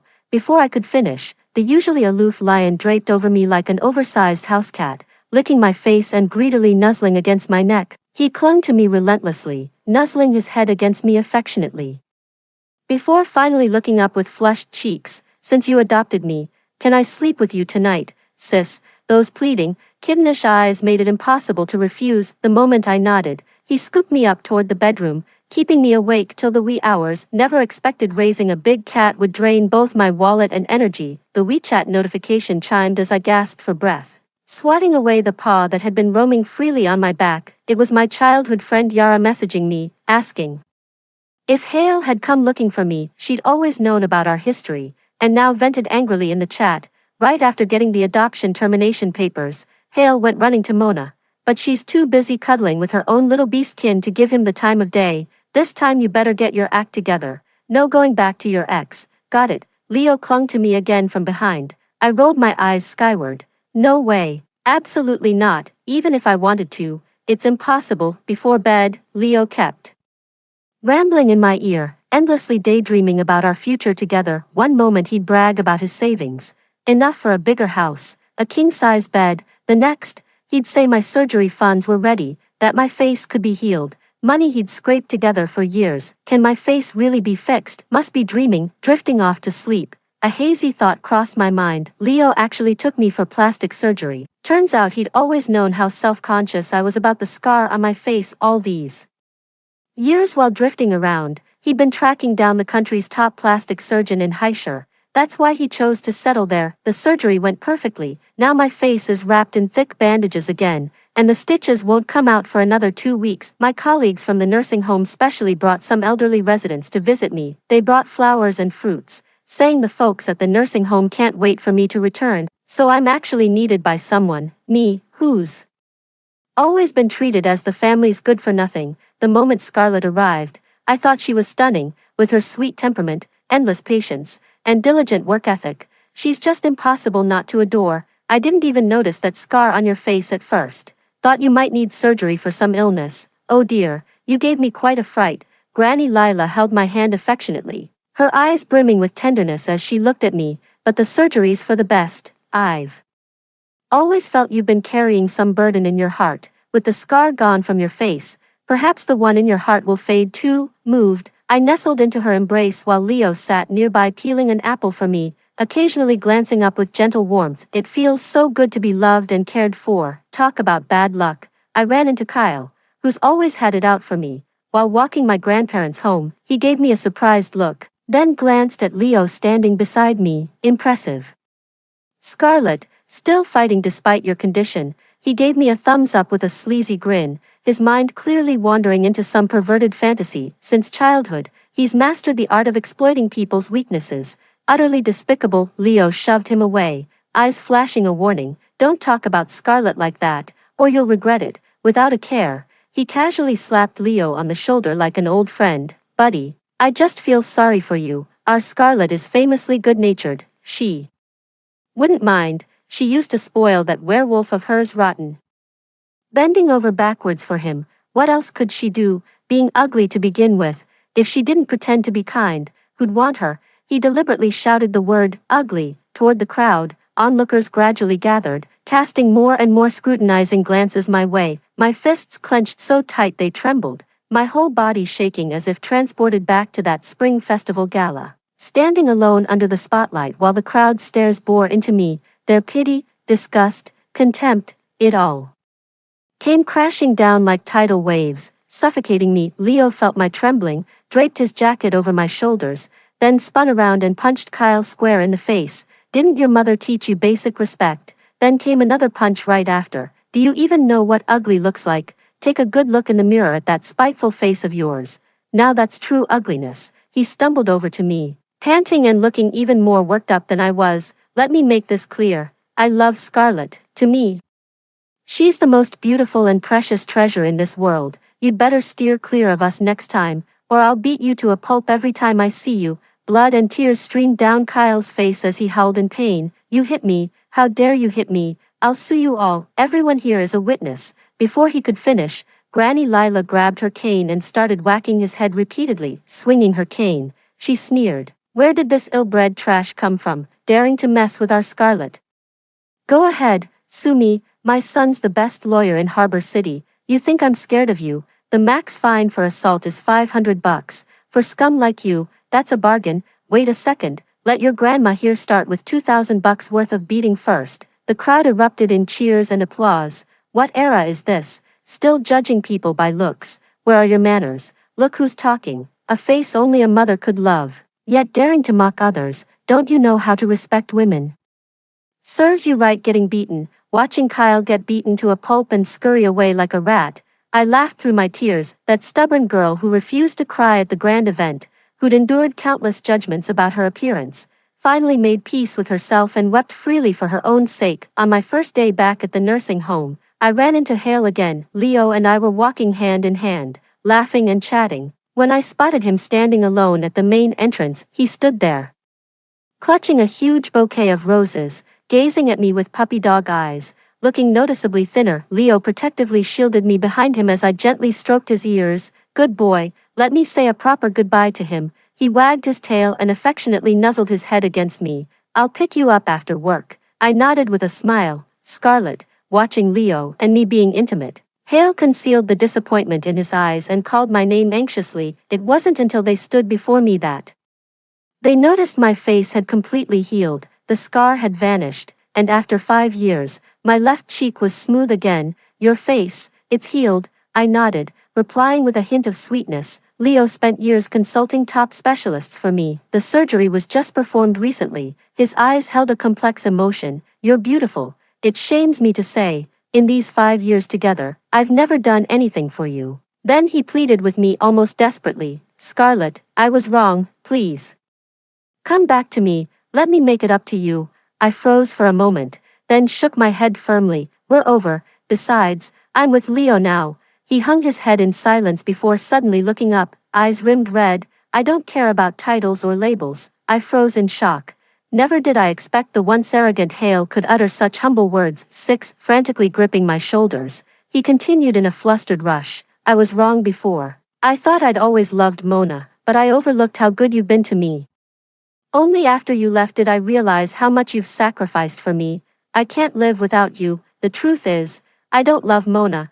I just can't stand losing. Out of sheer resentment, I've been romanticizing the path I didn't take. I was such a fool. Give me another chance, please. I sighed inwardly. It was too late. My love for him had long withered away under the daily emotional neglect. Looking back at those days of groveling submission, it felt like living in perpetual darkness. How foolish I'd been. Hale, the old me would have been thrilled to hear you say that, but not anymore. Because I don't love you now. I don't need you to compromise yourself for me. It wasn't until I met Leo that I understood what true love really is. Love means supporting each other and growing better together, not torturing one another. I wiped the tears from his face. Since you've missed the sun, don't miss the moon too. Next time you meet someone you love, be brave. It's not that hard. These words are for you, and for myself too. I hope you can let go sooner too. With that, I walked into the office building, ignoring Hale's tearful calls. Hale stood outside my office for 3 days and nights under the scorching sun. The dean feared he'd get heatstroke and die, so I called his friend to arrange a ride home. Scarlett, let me stay with you, please. I'm begging you. He weakly clung to the hem of my clothes, refusing to let go. I sighed. These 5 years with you, I've got a clear conscience. Let's part ways amicably. His friend couldn't bear to see it and spoke up for him. Are you really not going to reconsider? You loved him so much before. I smiled and said, go back to those days of losing myself. I wouldn't last a minute. The man glanced at me, then at Leo waiting nearby, nodding with regret. At dusk, Leo and I strolled along the beach. I skipped along the waves, savoring the most carefree moment of the day. Scarlet, Leo suddenly knelt on one knee, pulling out a diamond ring as he gazed at me tenderly. We lost our chance once before. This time, I don't want to lose you again. Will you marry me? Let me spend the rest of my life by your side, loving and protecting you. I leaned down to kiss his cheek, then turned toward the ocean and shouted, Y-E-S. He swept me up in his arms, spinning me around with childlike joy. After we got married, I took Leo to meet my mom. She was wearing a sharp business suit and gave me a once-over. That glowing face of yours tells me marriage agrees with you. Don't think I was cold to you before. I just couldn't stand seeing you settle for less. Watching you with that hail is like looking at a mirror of my younger self with your father, bending over backwards for a man, always tiptoeing around his ego. She shrugged nonchalantly. Thankfully, I came to my senses and divorced him. A woman should never lose herself in love. I nodded. Now I understand. True love isn't about constant compromise, but about growing better together. Ending a relationship doesn't mean you're not good enough. It just means you haven't met the right person yet. Story 2. I died in the 3rd year of a zombie apocalypse, a time when resources were scarce and the world had become unimaginably tough. Betrayed by my fiancé and best friend, I was pushed into a horde of zombies over an expired can of food. Suddenly, I opened my eyes and realized I had been given a second chance at life. Checking the date on my phone, I found I had 1 month before the zombie outbreak began. Living alone, I had a villa in the suburbs left to me by my parents, though I usually stayed in the university dorms. On the day the zombies took over, my fiancé and best friend happened to be at my villa. Known for my hoarding tendencies and compulsive shopping, I had amassed a substantial stockpile: 20 bags of flour weighing 100 kilograms each, 120-kilogram barrels of olive oil, and dozens of tons of purified water in the basement. My several giant freezers were packed with 200 kilograms each of pork, lamb, and beef, as well as assorted frozen foods. The number of instant meals and snacks was countless, with dozens of boxes of various flavored noodles alone. Exaggeration aside, if these supplies never expired, they could last me a lifetime. The storage room, spanning 20 square meters, was filled to the brim with non-perishable items like paper goods, blankets, clothing, and toiletries. Everyone was amazed by my foresight, especially Anderson, who kept praising my forward thinking. With these supplies, the 3 of us managed to stay in the villa. By the 3rd year, as supplies began to decay and spoil, we were forced to venture out for food. It was only then, on the brink of death, that I learned my engagement to Anderson was a sham, merely a ploy to secure the house, and he had been having an affair with my friend Tiffany the whole time. Upon waking up from this nightmare, I immediately sought to avoid any complications by obtaining a fake medical emergency document to take a leave of absence from school. My guidance counselor, seeing me so close to death yet personally handling my academic leave, was moved to tears, almost to the point of prostrating in gratitude. It really wasn't necessary. After successfully managing my leave, I blocked everyone's contact. Following the logic of campus legends, rumors of my death would likely circulate within 3 days. That suited me fine. It was as if I was being let off like a fart. Since I had a chance to start over, I decided to sever ties with everyone. Leaving school, I accessed all the savings my parents had left me and immediately hired people to fortify my villa. The perimeter fence was raised by 2 meters, topped with barbed wire and high-voltage electricity, including sharp spikes. The main gate was reinforced with triple-layered security mesh, strong enough to resist even a power saw. I also had workers dig a deep trench around the villa to trap any approaching zombies. The interior, including the basement, was reinforced with iron plates to make it airtight. Solar panels were installed on the roof, and I brought in 2 generators from a nearby factory to prepare for potential power outages. I cleared the original garden to grow crops and stocked up on various seeds and agricultural books. Knowing that water would be scarce in the apocalypse, I converted every spare room in the villa into water storage. The rooms previously occupied by Anderson and Tiffany were now storerooms. After making these basic modifications to the villa, my next step was to make extensive purchases. I liquidated all my cash and maxed out available loans, steering clear of untrustworthy lending services. Thankfully, online loans helped me gather 5 million. Coincidentally, the largest online shopping festival was happening just 3 days after my rebirth. During these 3 days, while workers reinforced the villa, I shopped relentlessly, stocking up on grains, condiments, toiletries, medical supplies, and ready-to-eat snacks. I claimed every possible coupon and took advantage of every deal, determined to get the most value for my money. When the shopping festival began at midnight, I used my 2 decades of singlehood-honed reflexes to swiftly check out my cart, even snagging many freebies and substantial prizes due to the large amounts I spent. Thanks to the shopping festival, I managed to get nearly 10 million worth of supplies from the supermarket for just 4 million. That night, I went to sleep utterly content. In the days that followed, I was busy receiving deliveries. I organized all the parcels in various storage rooms of my villa, categorizing them meticulously. To maximize space, I dismantled all the packaging boxes but didn't throw them away. Instead, I piled them up on an empty lot of the villa. These cardboard boxes are quite versatile. They can serve as beds or even as firewood. During the days spent remodeling the house and waiting for deliveries, I scavenged through Temu and seafood markets, picking up all sorts of odd items that seemed useless to others: old fishing lines, flint, matches, climbing ropes, drones, camouflage outfits, and professional outdoor gear like storm jackets and hiking boots. These survival tools are usually expensive when new, but I found some second-hand ones that were almost new and at a fraction of the cost. I wasn't fussy about new or old, as long as they worked. That was enough. After finishing the house renovations, I started going out. I needed to buy some items that weren't available online, like weapons.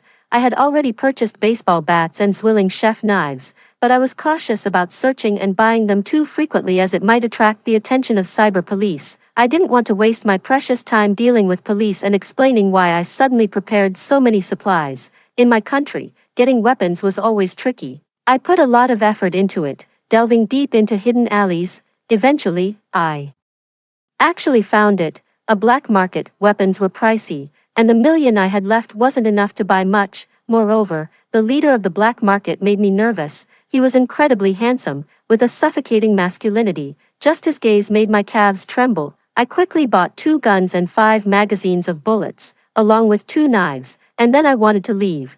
But as I turned to go, I heard, "Wait, give her 2 more hand grenades." Holding the 2 hand grenades, I was completely at a loss. The man, with a cigarette dangling from his lips, suddenly smiled and asked, "Young lady, what are you buying these for?" I kept my head down, silent. He asked again, "Do you know how to use them?" I softly replied, "I've seen them used on TV." He scoffed. All right. I was thrilled to have purchased the weapons, but upon returning to the villa, I encountered an unwelcome sight. Anderson and Tiffany were at the doorstep of my villa, and I saw him using a crowbar on my door. I was almost furious. My door, which cost 100,000 to install, was being tampered with. The zombies haven't even arrived yet, and if you dare damage it, I'd shoot you right away.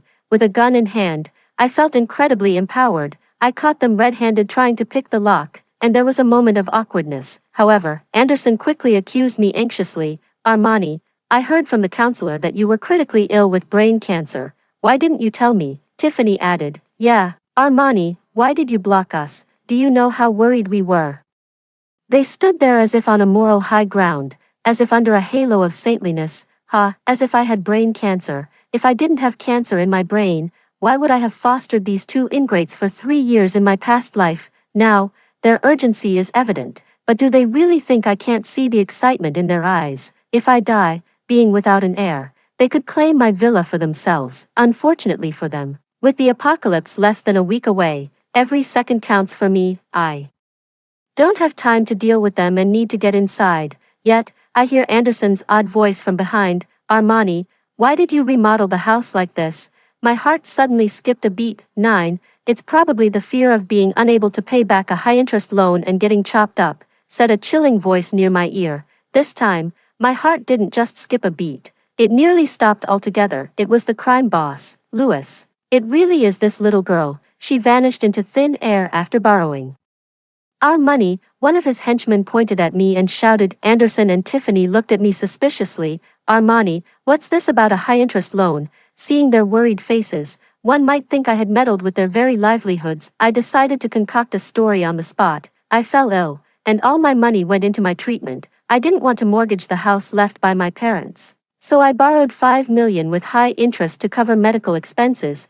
5 million, both Anderson and Tiffany were shocked. But before they could say anything more, the crime boss clicked his tongue impatiently, his presence overwhelmingly commanding. In an instant, Anderson, Tiffany, and I obediently lined up like little chicks, almost ready to bow and greet him respectfully. Can either of you help her repay the loan? Anderson and Tiffany shook their heads with complex expressions, prompting a scoff from the crime boss. Then get lost. Do you want to end up maimed like her? Anderson and Tiffany scurried away, leaving me standing alone and vulnerable in the cold wind. Armani, debtor number 001, you've taken out a loan of 500,000 from us, with a compound interest rate of 10. Today is the repayment date. Not bad, girl, using my money to buy weapons from me. Time to pay up, the crime boss said, puffing on a cigarette and holding a ledger, ready to collect the debt. I swear to heaven I never took such a morally bankrupt loan. I suspected the crime boss was pulling a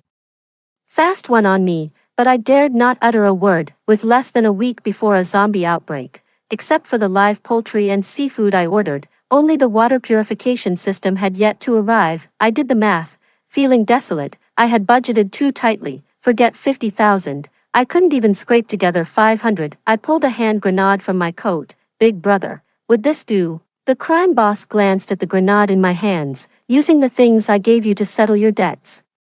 Armani, you really have some nerve, I humbly replied. It's okay, isn't it? Who else did you borrow from? I can't remember. He scoffed again. Wow, you really are something. In the end, the crime boss left without getting any money, even taking 2 buckets of red paint he said were too heavy to carry. According to his henchmen, carrying red paint is standard when they go out to collect debts. However, they had never seen a fortified villa like mine. It was such a mess that it didn't need any more trashing. Looking at my postmodern Chinese-style villa, I sneered in the manner of the crime boss. Pfft, what do they know? I cheerfully placed the paint on a small cart and wheeled it into the house. This was a great find. The smell of the paint could numb the zombie's sense of smell. Truly an unexpected gain. The crime boss came to collect debts again, this time by himself. When he arrived, I was digging a trench in front of my villa. With the sunlight behind him, his expression was unclear while I stood in the trench, covered in dirt. It seemed he had no intention of burying me alive, so I began to feel more at ease, setting up fishing lines and twisting hemp ropes in the trench, determined to make it the last line of defense against all zombies. After a while, he left without saying a word. He really was a strange man. With less than 3 days to the zombie outbreak, I've entered the final sprint of my preparations. The chicks, ducklings, and piglets that I purchased are all penned up, and the fish, shrimp, and crabs are now in the pond that I had dug in my backyard. The custom-made water recycling purifiers and water distillation systems have been installed, ensuring a reliable water supply for the later stages of the apocalypse.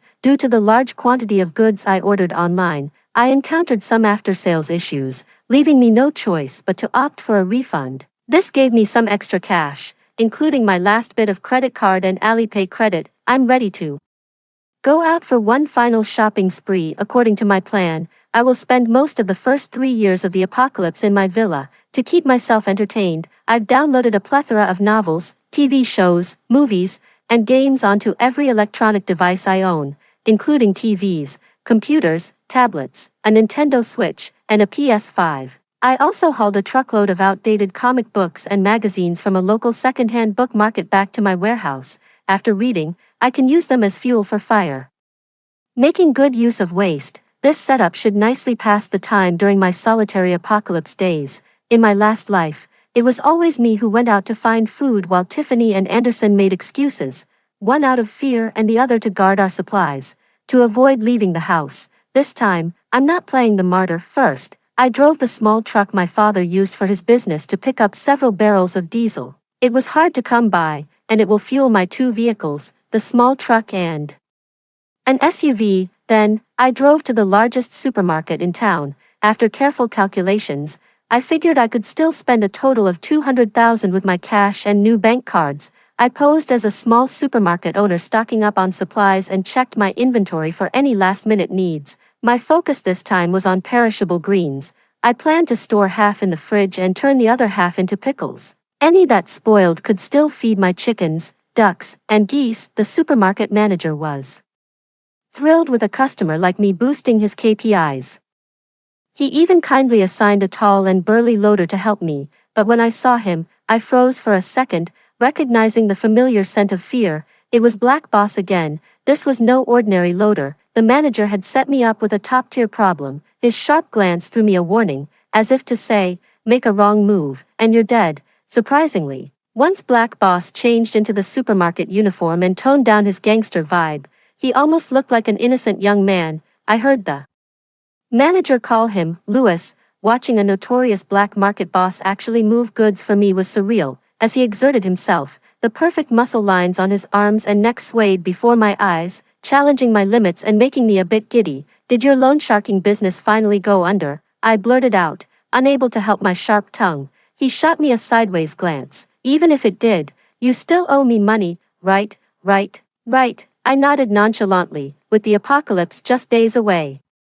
500,000 wouldn't even be worth a bag of rice, and I had plenty of rice. Maybe my attitude wasn't sincere enough. As Louis suddenly stopped and frowned at me, you got brain cancer. I struggled internally, feeling like admitting so would make me seem like a deceitful woman on her deathbed. But then my conscience kicked in. No, I'm fine. I was just tricking them. Louis's expression was unreadable as he asked, why? I softly replied, they did bad things to me. Louis nodded, his tone fierce.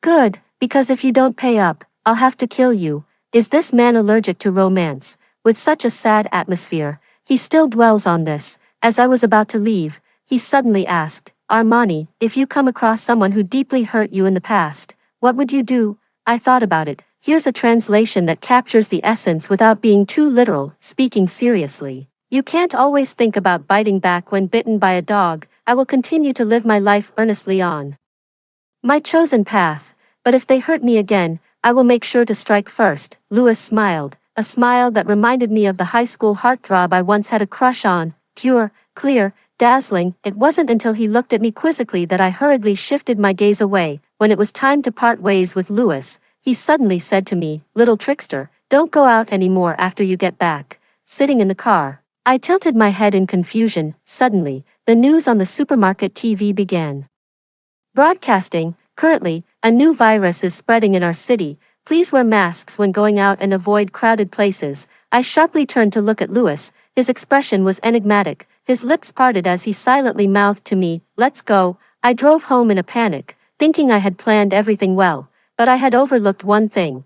The apocalypse might not arrive instantly. Perhaps in the densely populated university towns and city centers, signs had already been visible. Once home, I immediately started up the generator, connected the external high-voltage power, and pulled up the wooden planks over the trenches. With mixed emotions, I lay in bed. Unbelievably, I dreamt of Louis, his inscrutable gaze haunting me through the night. I did not sleep well. 2 days before the zombie outbreak, I dared not leave the house. I began to inventory my final resources and, with what I had, drew up a 10-year plan. Only through disciplined and controlled use of supplies could one survive the apocalypse. Keeping a daily journal was a habit of mine, so this was not difficult. Most of the food would spoil within 1 to 2 years, though freezing could slow this process. Thanks to preservatives, my stockpiled items like instant noodles, canned goods, and compressed biscuits would last many years. However, after 5 years, livestock and aquaculture products would need to be my main food sources. Fortunately, having helped my grandmother feed chickens and ducks and harvest crops in my childhood would now come in handy. The villa's garden was too small for a greenhouse, so I crafted a simple one myself. After making records, I went into the kitchen to pickle the large amount of vegetables I had just bought into sauerkraut. As I looked at the vegetables filling the kitchen, Louis's figure floated before my eyes. I shook my head. Stop thinking about it, Armani. This might be the last time you see him. In an apocalypse where life was cheap, everyone struggled to survive. I just wanted to lie low in my villa. Louis, from the moment I saw him, I knew he was destined for greater things. We were from completely different worlds. I stored the pickled vegetables in the villa's cellar. After a busy day, I treated myself generously. Despite hoarding so much, I still indulged. For dinner, I had sweet and sour chili peppers, braised prawns, and winter melon pork rib soup.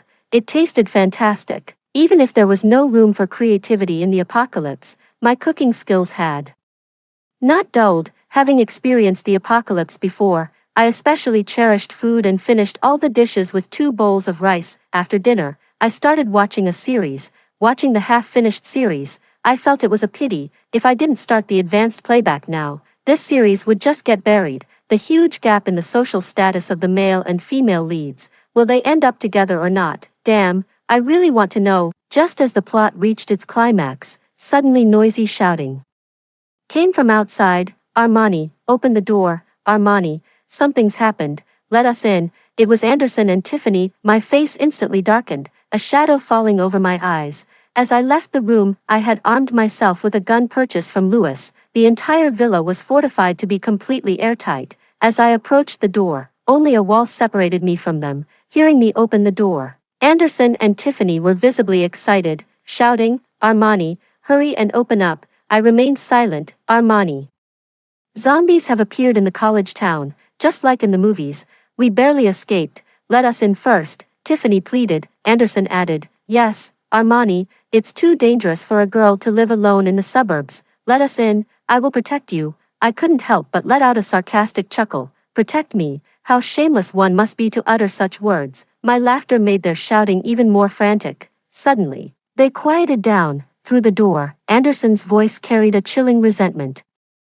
Armani, why won't you let us in? How can you stand by and do nothing? Do you know something? And why has your villa suddenly turned into this fortress? Images of Lewis questioning me flashed through my mind. I had always been worried about attracting police attention, but now, it seemed the time had come. My custom-made door had 3 layers, an outer stainless steel security gate, a middle layer of electrified wire mesh, and the innermost actual door. I suddenly opened the door. The calculating and vicious expressions on Anderson and Tiffany's faces were evident. Too late to hide, they had many injuries, and I was quite satisfied with the effectiveness of my traps. On seeing me, they stiffened momentarily, then quickly switched to ingratiating smiles. I smiled back and then raised the gun in my hand. Bang, that was just an exclamation, but it terrified Anderson and Tiffany out of their wits. Anderson even screamed and hid behind Tiffany. Seeing their pathetic state, I suddenly found it all very dull. Did I really want to stain my hands with the blood of such despicable people? I chose to reconcile with myself. Consider me a saint if you will. Ignoring their horrified faces, I shut the door and left. That night, I slept unusually soundly. However, in the middle of the night, I thought I heard something in my sleep, but when I got up the next day to check, I found nothing. Today marked the day when the zombie apocalypse had fully erupted in my previous life. I spent the entire day in front of the television, watching as one after another, the stations that were still broadcasting either turned into news programs or static. It felt as though the world had changed in an instant. That evening, I turned on the serialized TV show I had been following. Unsurprisingly, it hadn't been updated. In that moment, as the dust settled in my heart, there was also a tinge of regret. My life of solitude in the post-apocalyptic world had officially begun. My villa, located in a remote area, rarely saw zombies even in my previous life. With my preparations this time, I hadn't seen a single zombie yet. Occasionally, the sound of passing vehicles would suddenly tense my nerves. In this post-apocalyptic world, the malice of human hearts could be even more frightening than the zombies themselves. I suddenly realized there was a small problem with the chickens and ducks I had bought previously. Watching them, even though they were from the same batch, several underdeveloped chicks and ducklings that only ate but didn't grow had me falling into silence. I thought, maybe I should just eat them today, as just feeding them without growth isn't really working out. What kind of household can sustain such a consumption? However, considering the value of live poultry, I cautiously searched online. Although many websites were abandoned in the early days of the apocalypse, a few were still accessible. After some searching, I discovered that among my batch of meat chickens and ducks, 2 looting chickens and 2 cold ducks had somehow been mixed in. I wondered if they had been mistakenly caught while eloping. The very evening I decided to eat those small, non-growing creatures, As I was sharpening my knife, they each laid an egg. Hesitating for a moment, I marveled at the greatness of nature's life and the animal's will to survive. I put down the kitchen knife and took out the egg incubator I had purchased in advance. I became fascinated with incubating eggs. Every morning as soon as I woke up, I couldn't help but check on those 2 eggs. A week later, I examined the eggs under a light and saw the faintly beating hearts and gradually growing blood vessels inside, which made my eyes tear up a bit. In the apocalypse, new life always brought joy. In the following days, I acted like a diligent chicken mother. Looting chickens and cold ducks have different incubation times and environmental needs. Looting chickens take 16 days, while cold ducks need 26 days. And duck eggs require higher humidity than chicken eggs. Every day, I recorded the conditions of these 2 eggs. Half a month passed by unnoticed. This morning, when I went to check on my eggs as usual, the looting chicken egg was supposed to be close to hatching, but there was still no movement. Fearing it might suffocate inside, I carefully made a small hole in the shell with tweezers. I spent the whole day squatting beside it, even skipping meals. When I saw the tiny beak of the looting chicken poking through the hole I made, I couldn't help but cry tears of joy. The little looting chicken was born, and I named it Reserve Ration Number 1. I brought its mother to see her, but she was too busy indulging in love and had no interest in childcare. She pretended to look for a moment and then fluttered away after securing another egg as a protection fee. I looked at the freshly laid, still warm egg and Reserve Ration Number 1 in my hand, gritting my teeth and thinking, today, I'm going to raid your home. In the end, I marked the new egg and placed it in the incubator. After checking on the still developing cold duck, I went to water the fruits and vegetables in my garden. While watering, I suddenly heard the cries of a zombie outside. My spirits immediately lifted. A living, moving zombie. This might very well be the first zombie I've encountered since the apocalypse began. It even excited me a bit. I opened the inner door and felt a strange sense of familiarity when I saw the stumbling, limb-missing zombie outside, living alone for so long. Even a zombie seemed attractive to me, but once the novelty wore off, I immediately turned around to grab my machete. Strangely, when I returned, the zombie had vanished. Puzzled, I wondered if it had wandered off somewhere else. I peered around but saw no sign of the zombie, so I reluctantly put down the knife. Although itching for some action, I clearly preferred this more laid-back lifestyle. The looting chicken grew quickly, able to walk and feed itself independently within a week. She was a girl who enjoyed frolicking around the house, leaving little droppings as a mark of her presence. Small, cute, and particularly irritating, the day finally came for the cold duck to hatch, which proved much more challenging than the looting chicken. Fortunately, with some experience under my belt, although it was a close call, I managed, but ultimately, I succeeded in having a great son who shares no blood relation with me and is even of a different race. Recently, a very practical problem presented itself right before me. I sat solemnly in my vegetable garden, observing the main culprits that were forming factions right in front of me. It had been nearly 2 months since the birth of Reserve Food No. 1, and the Rudden chickens only needed 1.5 months to reach maturity. Considering the daily offerings from the initial Rudden chicken, I estimated that I owned about 30 chickens, which would soon contribute to expanding the flock at the rate of 1 egg per day. Enough. Already, I forced myself to stop this dreadful calculation. Just as I was worrying about how to deal with the chicks I had hatched myself, I suddenly heard from outside the door, "Hello, Quick Money Loans, come to rob money, debtor no, 001, what are you planning to repay?" I sharply turned my head, suppressing the surprise in my heart, and asked, "Who?" The person outside was clearly impatient, and I unconsciously imagined him scoffing with a cigarette in his mouth. "Your creditor." I opened the small window in the door and peered through the layers of iron mesh at the person outside. Perhaps because of my incredulous stare, he couldn't help but chuckle. Dazzled for a moment, my expression grew even more puzzled. Lewis took out his collection book. "Debtor no, 001, Armani, currently 3 installments overdue, with compound interest. You owe a total of 200,000 this period." Seeing my complicated expression, he raised an eyebrow. "Any problems?" I said. "I might look foolish in your eyes, but I'm not blind," Lewis scoffed, showing me the empty ledger. "So, you're not paying?" I earnestly nodded. "I don't have the money." However, just then, a Rudden chicken walked over my foot and left a pile of droppings on my shoe. Seized by a sudden courage, I grabbed the chick and passed it through the small window towards Lewis. Just as my hand was about to touch the high-voltage iron mesh, he suddenly frowned. Wait, this was the first time I saw Louis raise his voice, and I shivered, my calves trembling again as I reached out. He pursed his lips, seeing the rudden chicken revealed in my open palm, his eyebrows almost twisted into knots. Thinking he was dissatisfied with my offering, I tried hard to sell it. Don't be fooled by its size. This chicken breeds very quickly, producing a brood in just 1.5 months, and it tastes almost like a regular chicken, very delicious. Louis and the little chicken in my palm stared at each other, seemingly still unsatisfied. I had no choice but to grab a few more, trying to win by quantity. Through the door, I handed him the chicks one by one. I called out to him,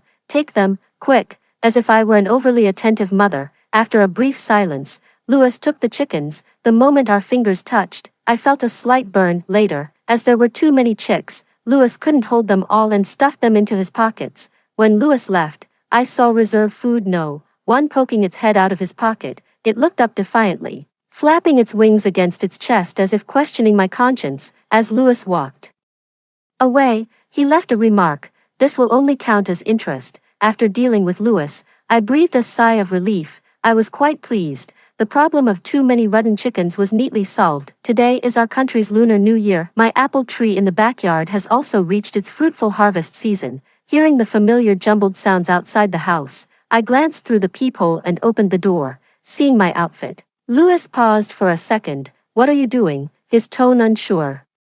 I looked down at my floral jacket, touched my green headscarf, and noticed one hand was dusty. The red and green outfit was quite the sight. "I'm picking apples," I replied. He seemed somewhat skeptical. "Here to collect debts again?" I asked. Louis nodded. I laughed. What a coincidence. I handed him a bag of apples. "Let these apples offset the debt." Apples, the fruit of peace. "I wish you well." As he took the apples and before leaving, he said with his back towards me, "Happy New Year." I was momentarily stunned, then softly replied, "Happy New Year." After my parents passed away, I got used to spending New Year's alone. In these apocalyptic times, resources are precious, so I didn't splurge, just prepared a few exquisite dishes. I took out some sausages I had made with a stuffer that had been airing out and tasted quite good. Maybe next time Louis comes, I can use them to offset the debt. Suddenly, I found that today Louis seemed especially easy to appease. A few apples were enough to send him on his way. I hope it stays this way. Amen. At night, I took out an old book I had scavenged before the apocalypse and read it with great interest. After some time, I turned off the light, finished my reading notes, and went to bed early. That night, I had a wonderful dream featuring my dearly departed parents. With no zombies in sight, time flies, and soon after the new year, it was already heading towards April. Recently, I discovered tadpoles in my pond, already with tails and hind legs when I found them. Let me discuss a highly controversial topic from the perspective of the origin of the universe. Which came first, the chicken or the egg? There are no frogs in my pond, so where did these tadpoles come from? Worried that the fish might eat these little tadpoles, I set aside a separate area of the pond for them. In the following days, I eagerly awaited the transformation of my tadpoles into bullfrogs, and eventually into spicy pickled bullfrogs. That was until Louis showed up again. When I mentioned to him that I might be able to offer him some bullfrogs next time, he fell silent for a second, then gave me a look that spoke volumes. "Armani, did you know, the tadpoles from March to April are all toads?" he said.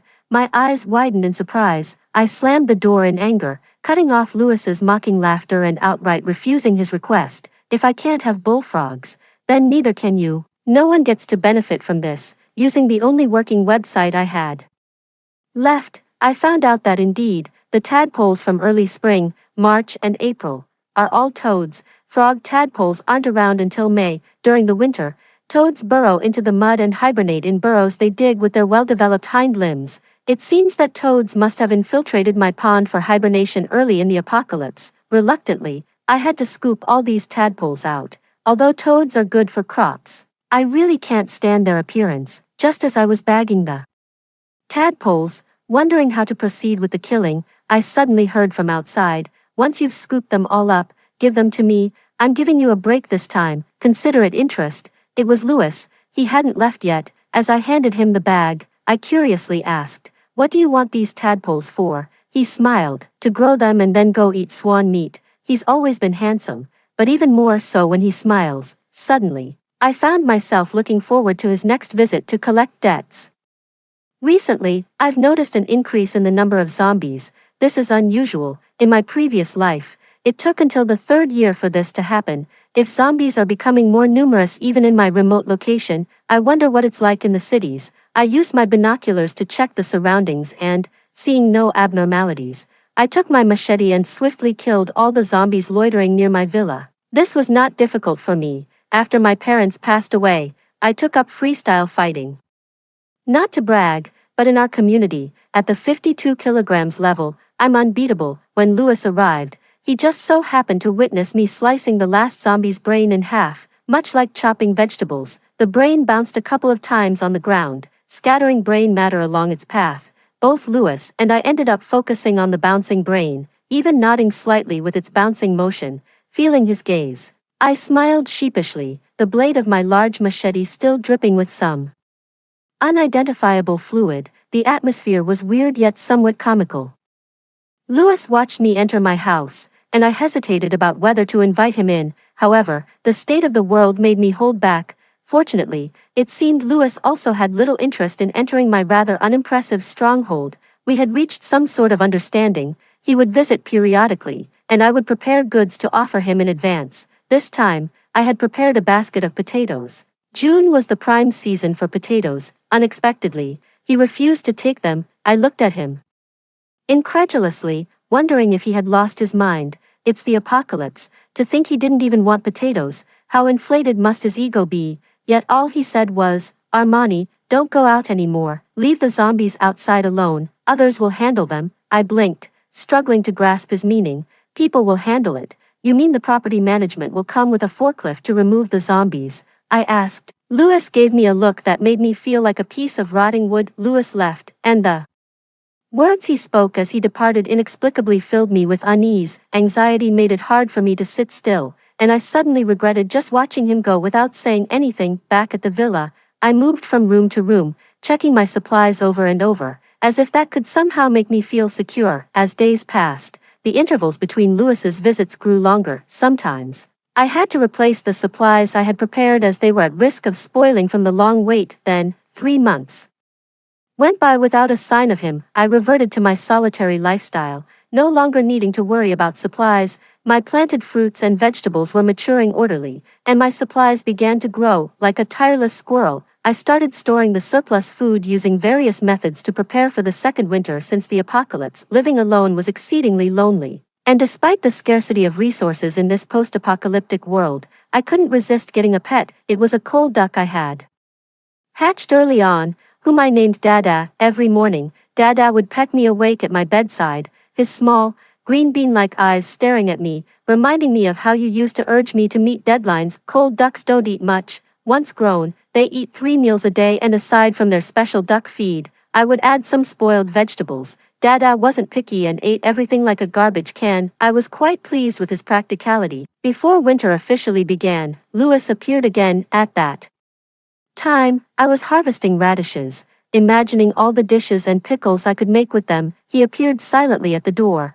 and as if by telepathy, I hurried to open it, seeing Lewis, thinner and darker, with a scent of blood and gloom that seemed too thick to dissipate. He looked exhausted. Tentatively, I asked, "Are you here to collect a debt?" He shook his head. "I came to see you." At that moment, my heart felt like it was about to leap out of my throat. He noticed my wide-open eyes and slightly curled his lips. Just as he was about to turn and leave, I suddenly spoke. "Lewis, would you like to come in for a bit?" He turned, frowned at me, and said, "Armani, you still haven't learned." His sudden stern tone made me feel both sour and aggrieved. Lewis left, and I had a feeling he wouldn't return this time. Another winter came around. In winter, there are few leafy greens available for consumption. Cabbage, spinach, and radishes are some of the few vegetables that withstand the cold. The piglets I had bought before the apocalypse had grown and had litters of their own, leading to an uncontrollable situation as my garden became increasingly crowded, and the smell was so strong it kept my head buzzing all day. Eventually, considering the limited space,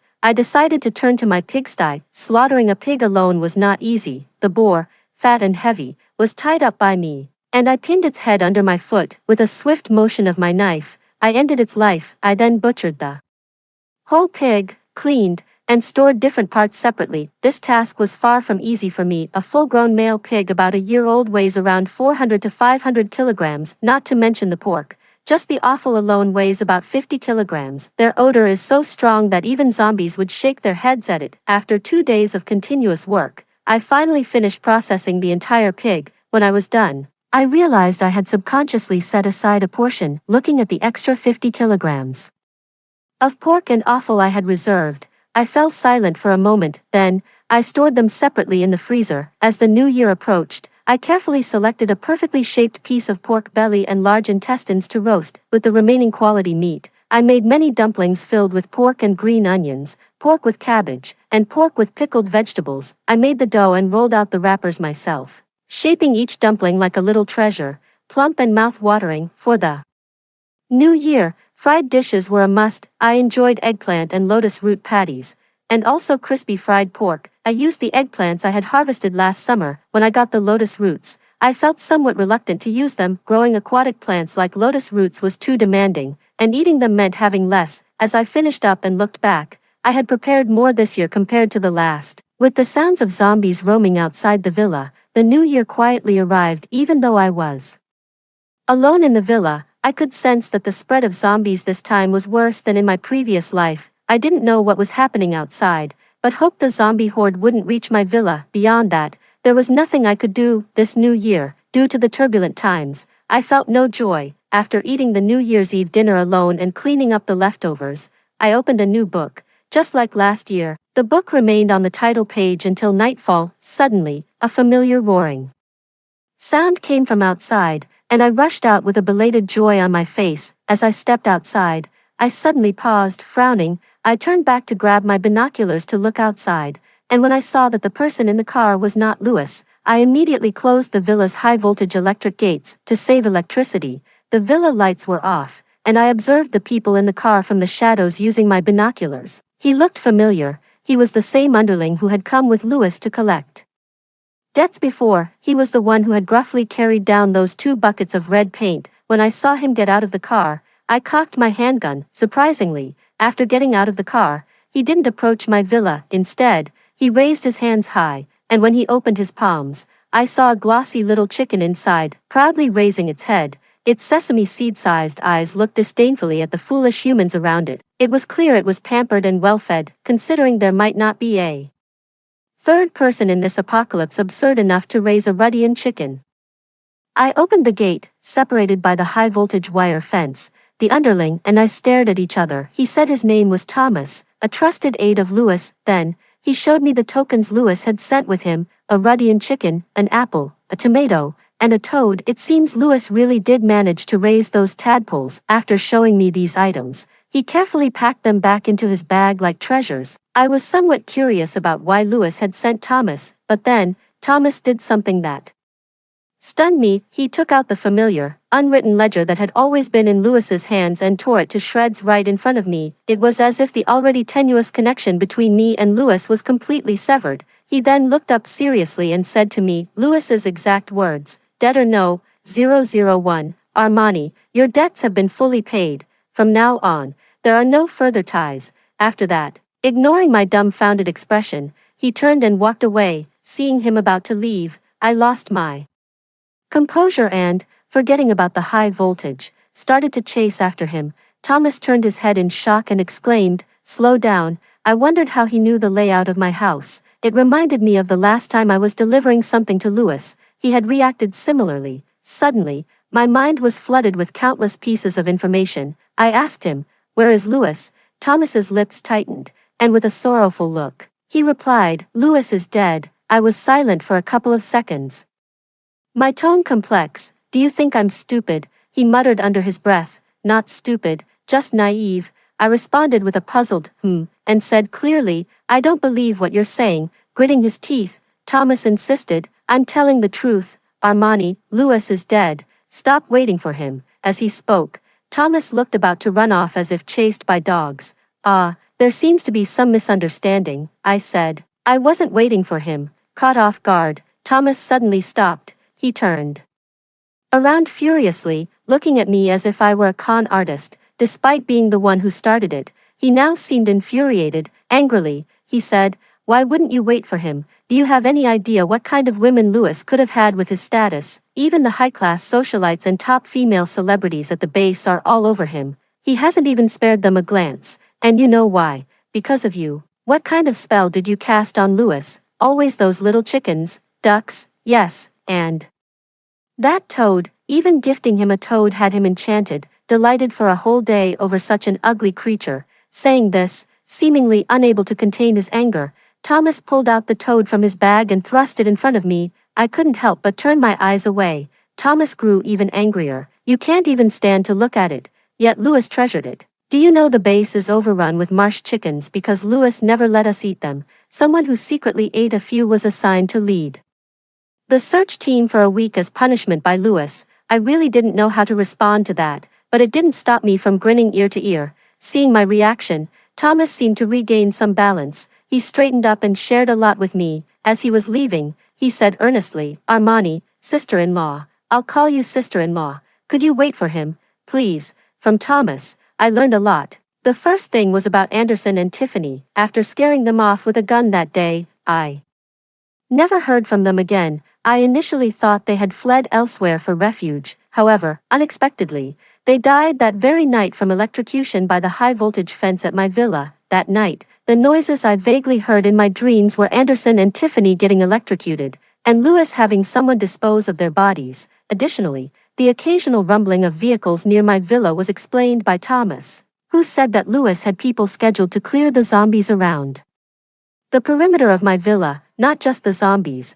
but also anyone coveting my villa would be secretly dealt with by Lewis's men. Moreover, I have never really taken out any high-interest loans. All of this, since I entered that black market, was nothing but a carefully crafted excuse by Lewis. Suddenly, many details I had previously overlooked flashed through my mind. When I was searching for the black market, it felt as if someone had been there waiting, guiding my steps, whenever I needed diesel. I would coincidentally find it. The various equipment I sourced from the seafood market, which was good value for money, surprisingly all came through official channels. Additionally, in my previous life, when I went out alone to find food, there always seemed to be a barely visible presence watching over me.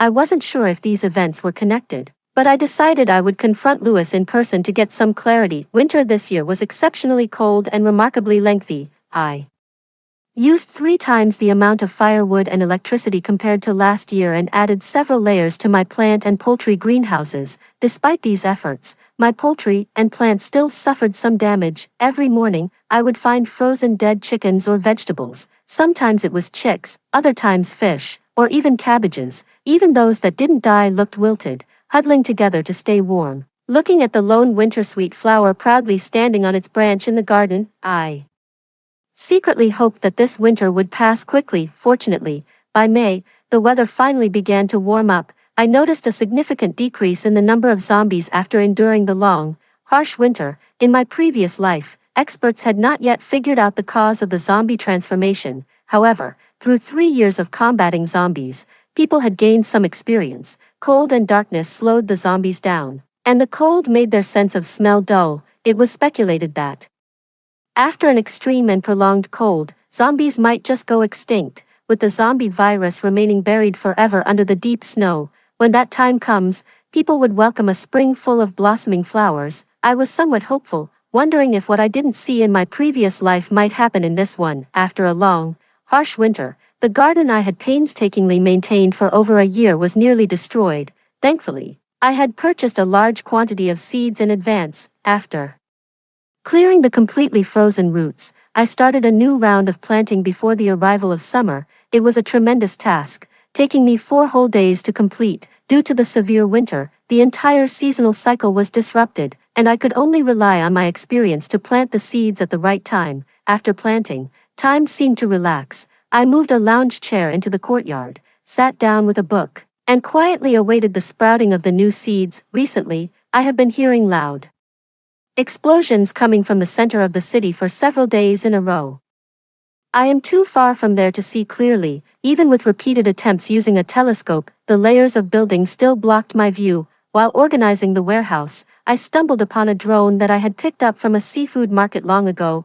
I tried to operate it, but it wouldn't work due to a drained battery. After some rummaging, I found its charger. As it charged, I watched nervously, holding my breath. When it was finally fully charged and operational, I couldn't help but smile. I'm admittedly clumsy. I remember when I first got my driver's license, my driving instructor earnestly told me, Armani, once you get your license, lock it in a safe. For the sake of humanity, never take it out again. When the drone first took off in my hands, it was shaky, hesitant, and unsure. After several spins, jumps, dives, and circles, it managed to fly in a straight line. Albeit after accidentally clipping half the brain of an innocent bystander zombie, the drone's maximum control range was 7 kilometers, which was too short from my villa to the city center. However, through the drone's camera feed, I discovered that the loud explosions I had been hearing were actually humanity's counterattack against the zombies. The areas reached by the drone were almost cleared of zombies,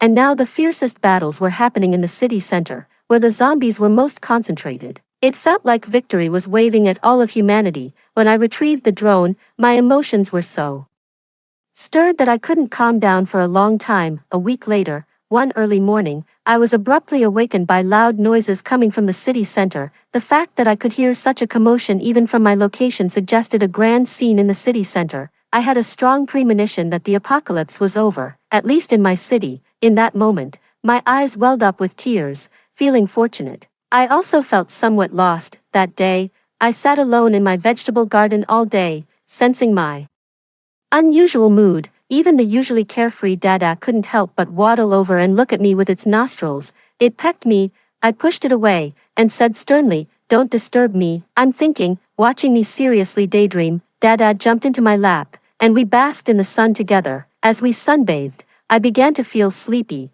in a drowsy state. I thought I heard a familiar lazy, dragging voice from outside. Open the door. I suddenly woke from my dream, and Dada, falling to the ground, looked bewildered. I turned my head directly towards the door, almost burning through the door panel. I didn't know if it was a dream or reality, and I stretched my neck to listen, but this time, I heard nothing. I chuckled self-deprecatingly. Armani, you really do look like a spoiled, complaining wife. Lewis was right. I never learn. I had never loved Anderson. Agreeing to his advances was merely due to loneliness and a desire for familial warmth.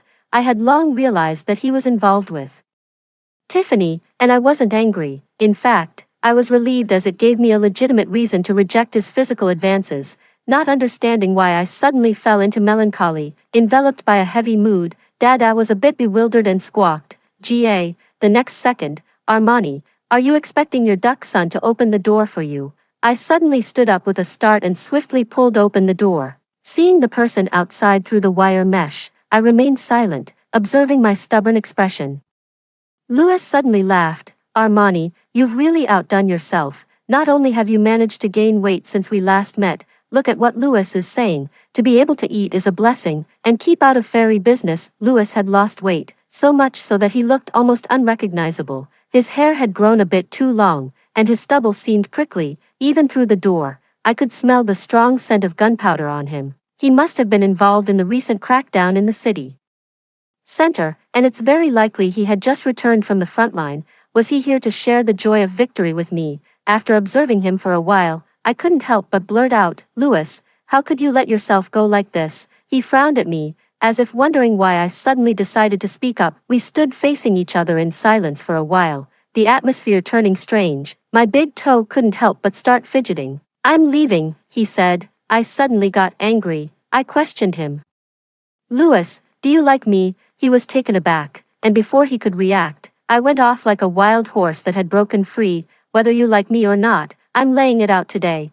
I like you." He seemed completely bewildered by my words. For the first time, I experienced the joy he used to feel watching me act foolishly. After a while, he came to his senses, chuckling, "Armani, these are not the kind of words a girl should say first." It seemed like there was no one left in the world who mattered to me. I told him, a fairy gets who she wants. I kicked open the iron gate, and driven by my fierce aura, he respectfully stepped aside. Approaching him, I looked him straight in the eye. This was the first time I stood so close to Lewis. I said, "Don't leave today." After that, I grabbed his hand and led him inside. He let me pull him a few steps, and just as we were about to enter the door, he suddenly grabbed my wrist, surprised. I turned to look at him. He looked at me seriously and asked, "Armani, do you understand what it means for you to say these things to me, a grown man?" I replied, "Of course I know, Louis, you've come this far. Are you backing out at the last step? Weren't you the one who started this?" Hearing my words, Louis laughed, a mischievous smile spreading across his face. The next second, he took charge, pulling me towards the house with a sense of urgency. Once inside, the cozy atmosphere of my house enveloped us. It seemed like Louis and I finally snapped out of our reckless moment, both of us feeling awkward just standing there. I tried to act natural. "There's water in the electric heater that I filled up this morning. You go take a shower first. I'll fetch my dad's old razor for you. Oh, and maybe trim your hair. It's almost covering your eyes." Louis hummed in agreement. Then let me fuss over him. Considering my limited skills as a Tony hairstylist, I simply gave Louis a buzz cut. In the mirror, I could see Louis sitting while I stood above him. His gaze was intense, making my hand tremble as I touched his hair. This time around, I didn't have many men's clothes prepared, so I handed Louis a simple white t-shirt and sweatpants. "You go shower first, I'll cook," I said. I fished a fish and some shrimp out of the pond, took some stored vegetables from the cold storage, and used the pork that was left over from yesterday. I prepared sweet and sour fish, blanched shrimp, scrambled eggs with tomatoes, and cabbage-wrapped meat. I also caught 2 chickens and stewed a pot of chicken soup. While I was halfway through cooking, Louis finished his shower. Out of the corner of my eye, I saw him wearing the clothes I gave him, leaning casually against the kitchen doorway, arms crossed, head tilted, and legs crossed. He kept watching me, distracted. I accidentally added an extra spoonful of salt as the rice bubbled away. I finished cooking the chicken soup, prepared the blanched shrimp with dipping sauce, and seasoned it with scallions, ginger, garlic, soy sauce, steamed fish soy sauce, rice vinegar, sesame oil, small chili peppers, and green onions. Mixing everything well, I softly announced, "Dinner's ready." Louis naturally came over and began serving the dishes I had prepared. When I brought out 2 bowls of rice, he was already sitting there waiting for me. At that moment, it seemed as if Louis had absorbed the mundane essence of the world. After dinner, Louis told me a story. He spoke of a man who grew up in the mud, working his way up as a minion in the black market until the apocalypse arrived. The man then helped the black market boss establish a base, which was rife with chaos, violence, and cheap human lives where the living were no different from the dead. Women would trade themselves for a piece of bread, men would betray their wives and children, and friends and relatives would stab each other in the back for survival. When the tension became unbearable, the man would sneak off to a deserted area to smoke during supply runs. One day, a girl appeared in this sanctuary. She was always out gathering supplies, rushed and vigilant. It's worth mentioning that her driving was consistently terrible, often causing the man to worry for her. Over time, the man realized this girl was living with another man and a woman who betrayed her by having an affair in her absence. He knew his interest in her had crossed the line of mere curiosity. In such chaotic times, a man of his humble origins wasn't supposed to dream of love. He cared deeply but had to withdraw his feelings. One day, as usual, he went out for supplies, feeling a sense of foreboding. He was ready for his end, but when he saw the girl being pushed defenselessly into a horde of zombies, he snapped. The gun that should have targeted the zombies was turned without hesitation towards the treacherous couple, and in that moment, he was overwhelmed by the horde. Later, I asked him, "Louis, why didn't you come to find me from the start?" He replied, "Armani, a country must come before a home. In this life, I want to give you a home."